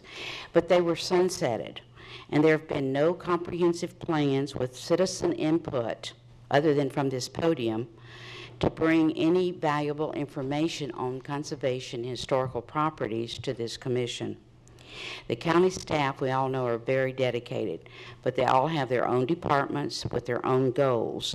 And many of these environmentally sensitive and historical properties are part of those goals, but sometimes they don't recognize it. And there's no committees that they can bring it to. There is no comprehensive plan or blueprint that's outlined. Each department has its own plan. Having spent 6 years as a planning and zoning commissioner, 4 years on the BCC, and almost 20 years as the county historian, I also served 8 years on the governing board of the Florida Community Trust. This property, the Joneses Pier, Captain Forrester's, and a number of other properties in the county were purchased when I was a voting member on that board. But it doesn't take just the county commission or a governing board to make a project. It takes citizens and taxpayers that buy in and stay in and move these initiatives forward. The old LAC committee is a great example, and Commissioner Stellari did an excellent background history on where we've been and where we came and where it stopped in 2008. But the land acquisition program was a very successful, and it was an envy of many counties in Florida. It provided lands for future generations, just as it promised. But that was only phase one. The initial management plan for these lands were not the one and only plan. These plans needed to evolve as the communities found out what they needed and they wanted. And these acquisitions of the LAC committee were multiple facets. They were open space, unique habitats, heritage sites, both passive and active recreation. These lands were purchased to protect water supplies, endangered species, air quality, and above all, a sense of place, which I think we all have here in Indian River County. We have done very well providing lands for future generations, but I don't believe we've done very well in providing where we need to go in a phase two, and that's what I think you are at this moment. I want to show you a blueprint, one that has been very successful. You can see it's a little tattered, and it's a little torn. This was done by John Dean, a local architect, in 1989, and it was the vision that we had, the environmental community, the historical community, the county commission, and the citizens of the county.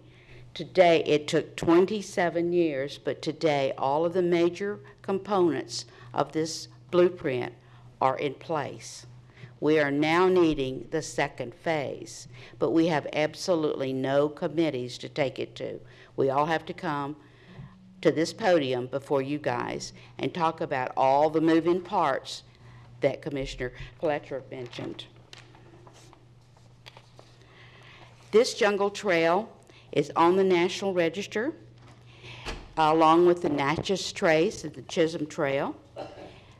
We used a $1 million iced tea enhancement grant to get $3 million plus and build 3 public recreations with bathrooms along this 7-mile trail. It is a byway of the Indian River Lagoon National Scenic Highway, and it's recognized as a Florida Greenway. The Captain Forrester Preserve and Joneses Pier are both part of this greenway and was only possible, Florida Community Trust, by having the greenway in place. So you had to start somewhere. We started with that first phase. It was direct involvement of citizens committees, not just this county commission, but citizens telling us what they wanted. And I sat through many, many hours of those committees, but they're all disbanded. We should now have a phase 2 so we can see an outline and a blueprint of the future where everybody is included. And that's why I say we've moved too forward on this $1 million. That $1 million could be levied to all sorts of other funding sources and all sorts of other partnerships. We just need to try. We need a comprehensive plan to connect all our natural and historic resources. Sometimes a calamity is a blessing in disguise. Hurricane Matthew made us look at some of our resources in a different way. Joneses Pier, for instance. It has a management plan that will have to be changed at the state level in order to accommodate any other activities. But it can be done. I've sat through many of those meetings too. But we need now to look at a future with a phase 2 and a ad hoc committee that embraces all of our natural and historic resources and move forward. As FEMA, and they will help us. I've worked on FEMA projects before for historic properties, and that property, and it is a very historic property, regardless of what anybody looks at it now says, and it can be done. It won't be that difficult. I've talked with the FEMA guys. They've already contacted me, and it can be done. But FEMA will help us put back some of the things we have lost, but we have to look forward to connect all of these resources in one thing. I know Commissioner Solari is trying to do that with the funding that you have coming in, but there's more funding out there. We have FINE, we have St. Johns River Water Management District, we have historic preservation funding. I've got 2 grants right now in for historic preservation that are approved. It's just a matter of when the funds come in, we'll do the work. Fire Tower is one of them. They are connected. All these resources were connected in the past by Mother Nature, and we and the future generations need to connect them today. And I wanted to thank you again for this opportunity, and please think seriously about an ad hoc committee that embraces all of this, not just Jones's Beer, but all of our resources in the county, historical and environmental. Thank you. Ms. Any Stanbridge, questions? you've already shown very clearly and displayed on numerous occasions that you know how to make history come back at a very good value and the lowest possible price. And you operate on a very minimal budget. Absolutely. So you're announcing that you're going to be seeking a position in this ad hoc committee that you might want to be speaking. I'm a little old for that, but I would definitely consider being an advisory to that, just like I do consulting work for FEMA.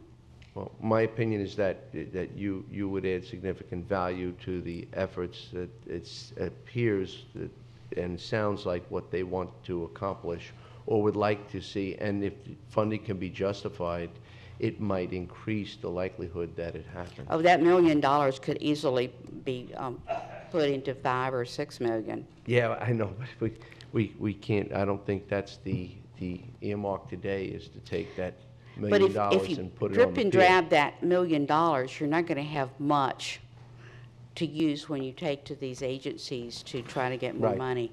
And I think Commissioner But Solari... again, we've got $350 for the next 5 years, $1.75 million, which we plan to try to go to these agencies. So I think we're getting off track by saying Yes. it has to be this $1 million. Again, a part of this $1 million was to go to other county recreation facilities and move forward to get the money spent, to get the facilities in place. So the ad hoc committee may or may not have value and reasoning, but I don't think it ought to, or the process ought to in any way slow down what we're doing today. I'm hearing that you're going to only put 30% to the... 30% of this $1 million. But we already put in the $350,000 a year for the next 5 years into conservation lands for these type of activities. How much have you put into the ball fields for the active recreation? Oh, millions, but they're 2 different issues. That money's already in the ground, and that money went through a long public process.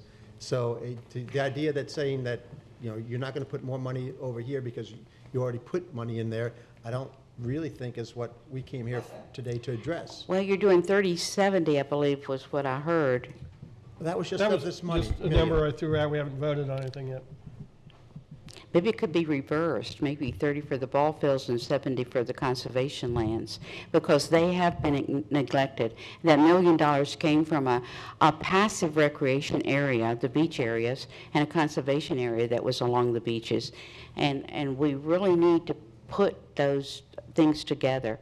FEMA dollars also would be very amenative to the fact that we have already in place this historical greenway, this National Register site. I was out there in the field with them that day, and I think that may have been definitely a statement that they wanted to hear. So I'd encourage you to try to use this money very wisely, and I really would think that the public would like to have a committee, and we don't mind government and sunshine. We've lived with it for a number of years, but it worked. It worked in the past, and it can work in the future, and I would encourage you to go after a committee. Thank you so much. Thank you. Mr. Chairman, I have a question for Ruth before she goes. Since you're such a good expert with dealing with FEMA, do you think FEMA would allow the Jones structure to remain in its ground level position out was originally built, or would they like you to raise things, but that obviously And then that's obvious, and you have to do with historic properties, you follow the standards of the Secretary of the Interior for a National Register, and that's one of the options. You just raise the building, you put the dirt under it, drop it down, you could put them on stem walls, I mean, all those things. And when you do a National Register, and I did it for the whole Jungle Trail, you have to describe what has happened over, and there's a lot of research, over all the many years that building is, and again, the core part of the building is the historical part. Then you have to describe all the different things that have been added. I talked with Bill Henry with FEMA. He knows that that building has been added on too many times, you know, but as long as you document, you know, the porch that was added or the back porch that was closed in or so forth. And again, when you get to raising the building, you add that, okay, in 2016, we had a storm surge and the building had to be raised. It may have been raised before. And, you know, we had no documentation, but that's all you need. And they will give you the money to do that. So, I mean, I did the Hallstrom House during the 2004-2005, had a blue roof for 18 months through 2 years of hurricanes. And it's all back together, National Register. We get dollars every year from some grant to do something at the house.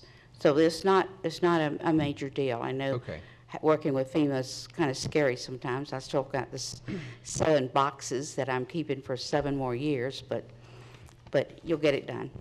I'd recently watched a special on up in the New York, New Jersey area where they're still recovering from their hurricane, and the craziness that FEMA has made these people. We're going to redo the house. Oh, we're halfway done. Oh, now we're going to raise your house 10 feet, and then the house next door isn't 10. It was, those poor folks have gone through the nightmare of the storm and then years of nightmares of dealing with FEMA and the uncertainty with them. But you'll be able to hold their feet to the fire. And yeah, and they bring in layers. In fact, with the Hallstrom, I think I went through 3 different crews, and they're from all over the country, and they're all professionals. But you just have to be really tough with them and say, look, this is it. We've got to do it, and we're going to do it. So. Okay, thanks for your help with everything. Thank you, Mr. Sandwich. Anyone? Good morning. Good morning.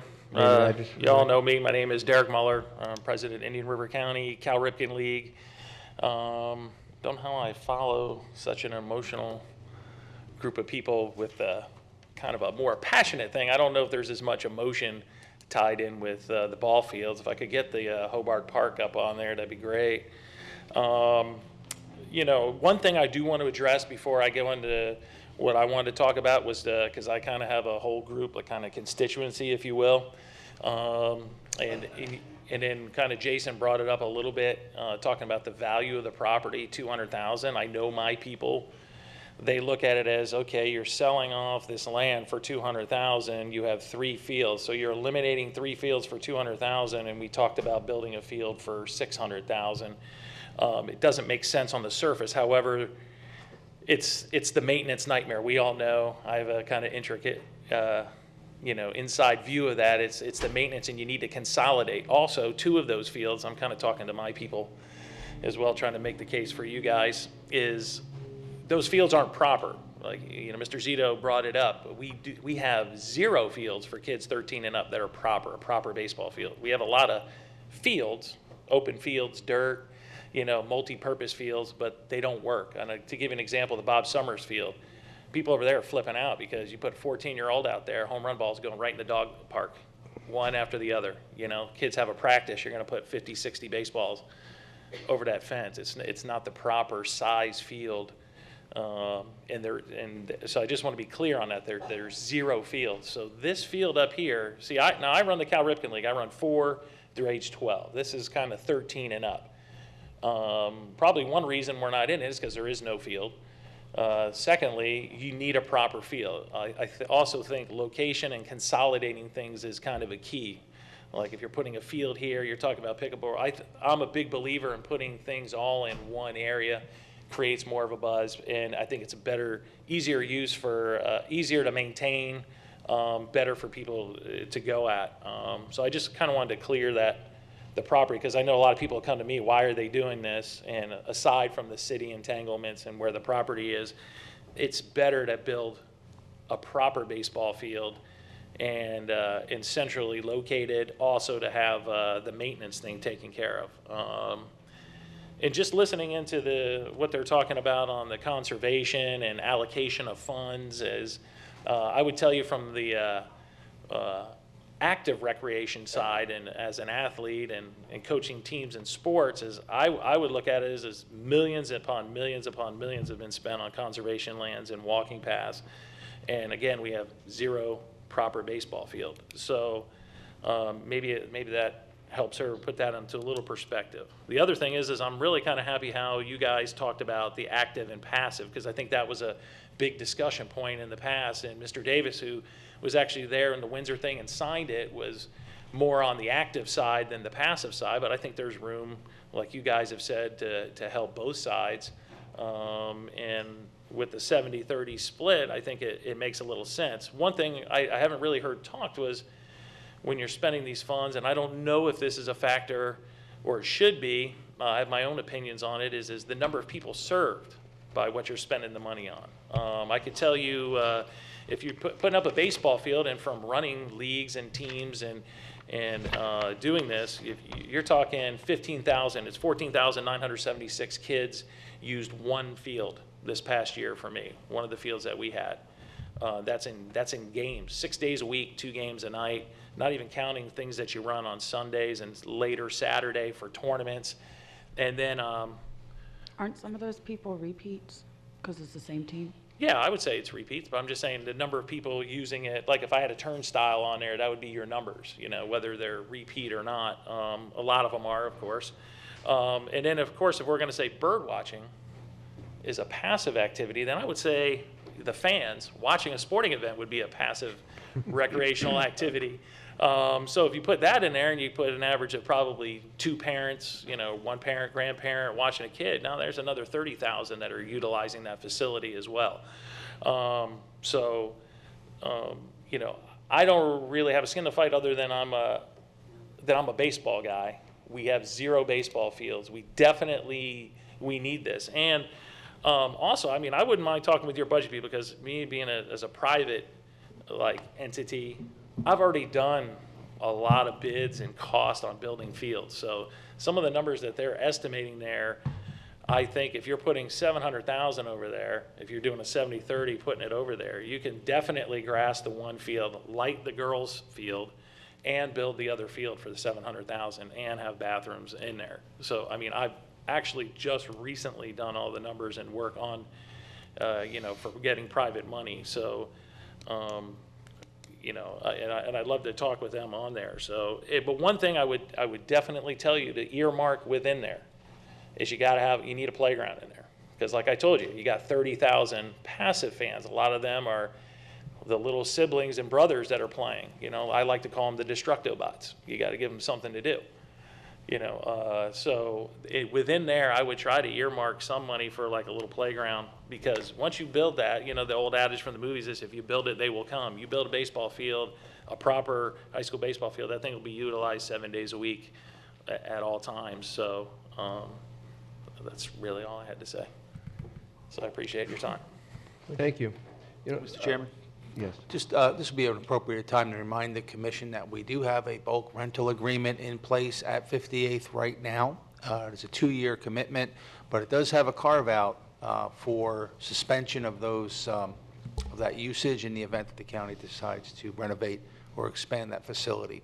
So that existing agreement would not impact anything going forward with respect to 58th Avenue, but it is a 2-year commitment, and it would suspend and resume once the facility was completed, and then naturally expire. And then we could look at some other options on how to manage the day-to-day operations out there.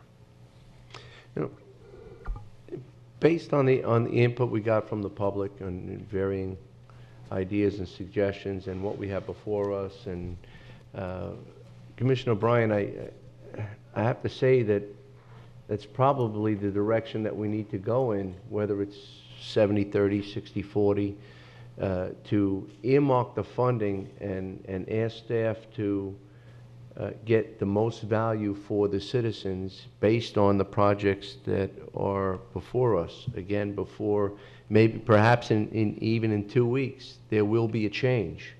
There will be a change. Maybe we'll get a response from FEMA. Maybe, perhaps, another granting opportunity will come up. And I guess with not knowing that, it might be errant to say, all right, let's pick out these 3 projects and these 2, and let's call it a day.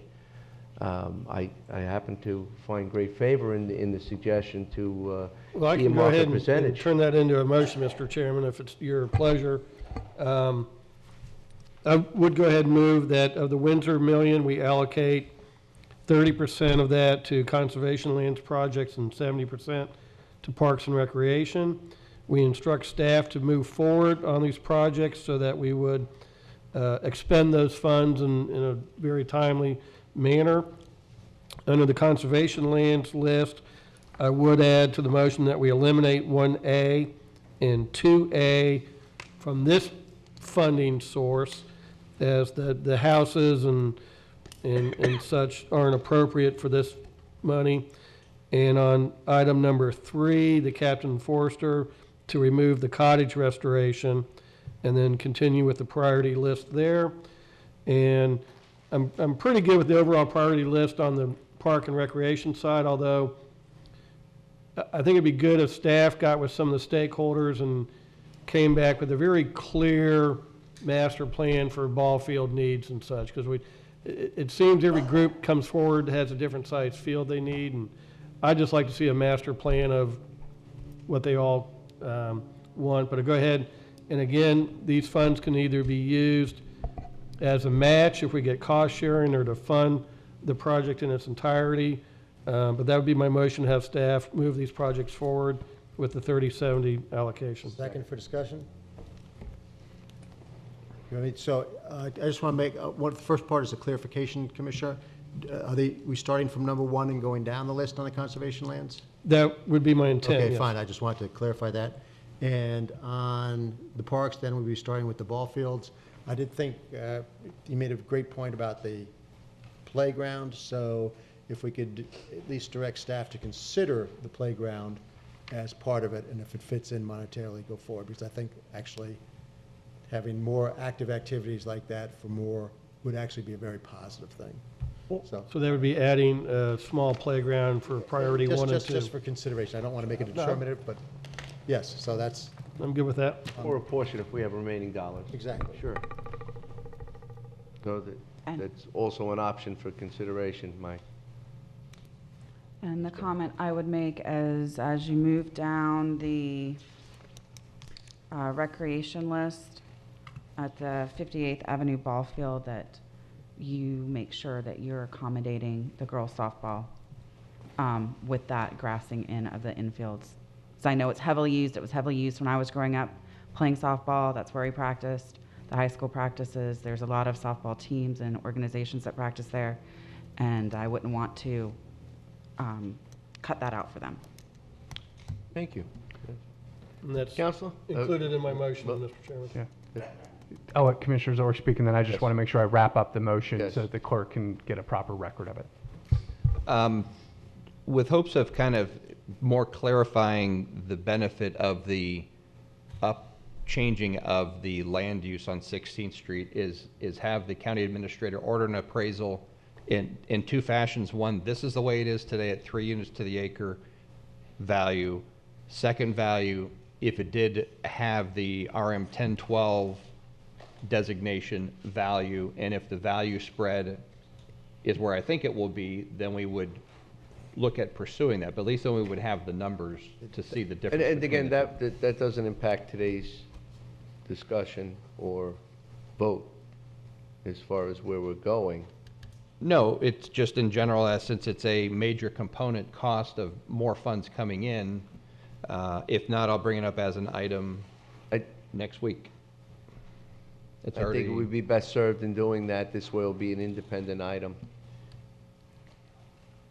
Thank you, Commissioner Zorc. So, sorry, Counsel. the second part, since some of these projects are adding capacity, which would then make them eligible to use recreation impact fee funds, do we designate the allocation of recreation impact fee funds that are collected? One, that's a district-wide collection, so the money can be spent anywhere, just verifying that.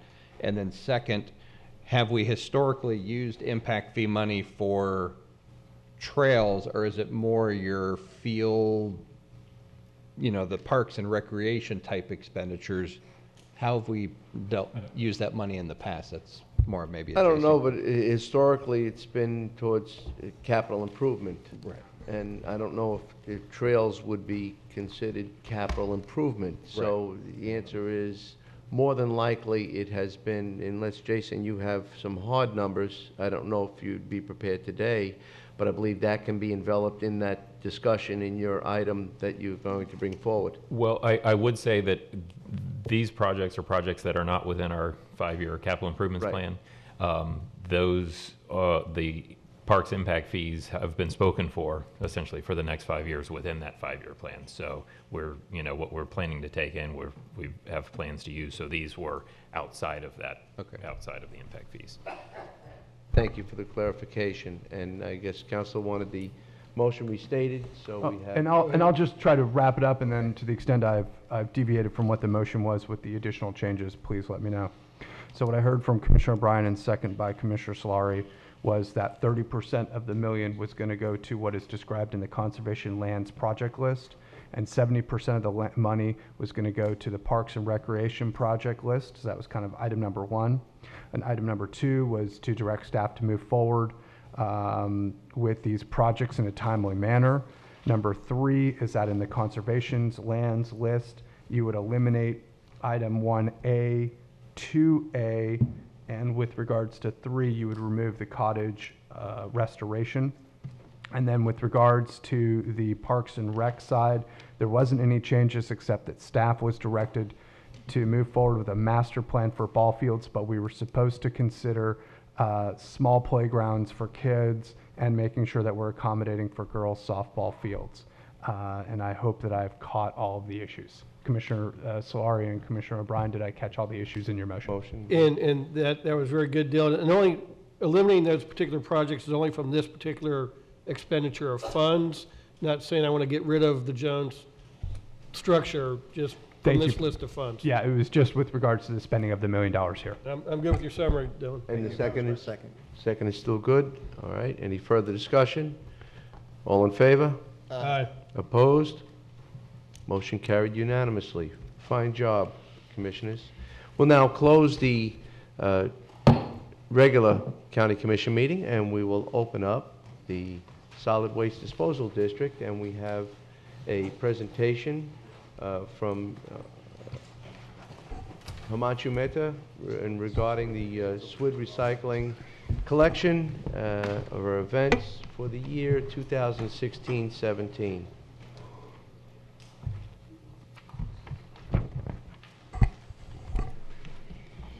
All right. Good morning, Commissioners. For the record, I'm Stephanie Fonville, the Recycling Coordinator with the Solid Waste Disposal District. Each year, we host recycling collection events. If you could tap it, my little thing's not working. We host recycling collection events, and essentially these are events where residents can come and recycle items that are not accepted in the curbside program. Last year, we were approved to do a paper shredding event in April of 2016. And we partnered with Waste Management to host an electronics event in the spring and another household hazardous waste collection event later on in the summer. We did one of these in the North County and one of these in the South County. This year, we would like to do 4 events. We've been approved to do 2 paper shredding events, one in the fall and one in the spring. We've actually just had the fall one, which I'll talk about in just a moment.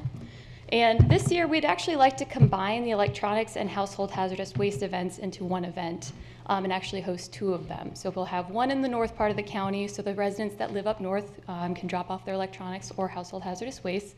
And then we'll do another one later on in the summertime for the South County residents. We know the details for the North County one. We're going to do that in the wintertime on January 21st. It'll be a 3-hour event, and we'll be hosting it at the North County Pool parking lot area. So that's off of County Road 512 in Sebastian. We'd like to host another one in the south part of the county. We haven't exactly determined the location yet, but again, it'll be a 3-hour event, and tentatively we're looking at July 15th. So again, we're going to... On the South County one, have you looked at the IG building? I have looked at it. One of the big things is we have a lot of trucks and we have a lot of traffic running through there, so we really want to make sure that we wouldn't be impeding anything that's going on at the IG building. Okay. So we'll take another look at that. We're looking at maybe the South County Park, perhaps partnering with some of the schools to bring a collection event at one of the school parking lot areas. So we're still in the discussion phase for that. So those, we're partnering with Waste Management to bring those to our county. We hosted our fall paper shredding event. We partnered with Southeast Secure Shredding, which is one of our local paper shredding companies off of US 1.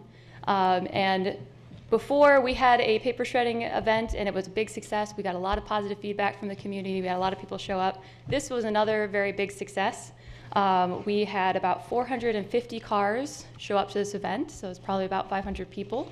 And we recycled over 15,500 pounds worth of paper. Our previous collection event, we saw about 250 cars, and we've recycled about 12,600 pounds of paper. So this is gaining popularity. People are hearing about it more now. They're still calling me and asking me about it. We just had a very positive feedback. The traffic flow worked very well at this facility. The staff with Southeast Secure Shredding, we wanted to acknowledge them. They did a great job. They were very efficient, moved everything along very well. And also wanted to take a second to thank and show our appreciation to Keep Indian River Beautiful and their volunteers. They've helped everything run smoothly. So we were able to give information out to the residents, show them a local option for recycling their shredded paper, and the feedback was just all positive and very, very great. We do have another paper shredding event planned for the spring. We've already been approved for the date of April 8th. And we are, in light of the success of the fall event, Southeast Secure Shredding has offered to use their facility again, do another 5-hour event at their facility where they will shred up to 3 boxes of paper for free for the residents. So we have had that offer from Southeast Secure Shredding. We have had 2 other non-local vendors that have mobile shredding trucks that would do a paper shredding event for us at a cost to the county. But in light of the success that we had with Southeast Secure Shredding and also just that positive benefit of having a local paper shredding company, we would recommend going with Southeast Secure Shredding and hosting the second spring event at their paper shredding facility again, another 5-hour event. So with that, that is our recommendation. If you have any questions, I'd be more than happy to answer them. And Second with the add a girl added to it. all right. Thank you for that. And once again, the citizens are free to bring in the 3 boxes of material, 3 ream-sized boxes to get shredded. That's per citizen. Yes, yes. So Yes, per I'll make vehicle sure. that comes in, it can be 3 boxes or 3 bags. It can be pre-shredded or paper they want to be shredded, and that will be free of charge. We want it to be a big event. Yes. Thank you. Yes. All right.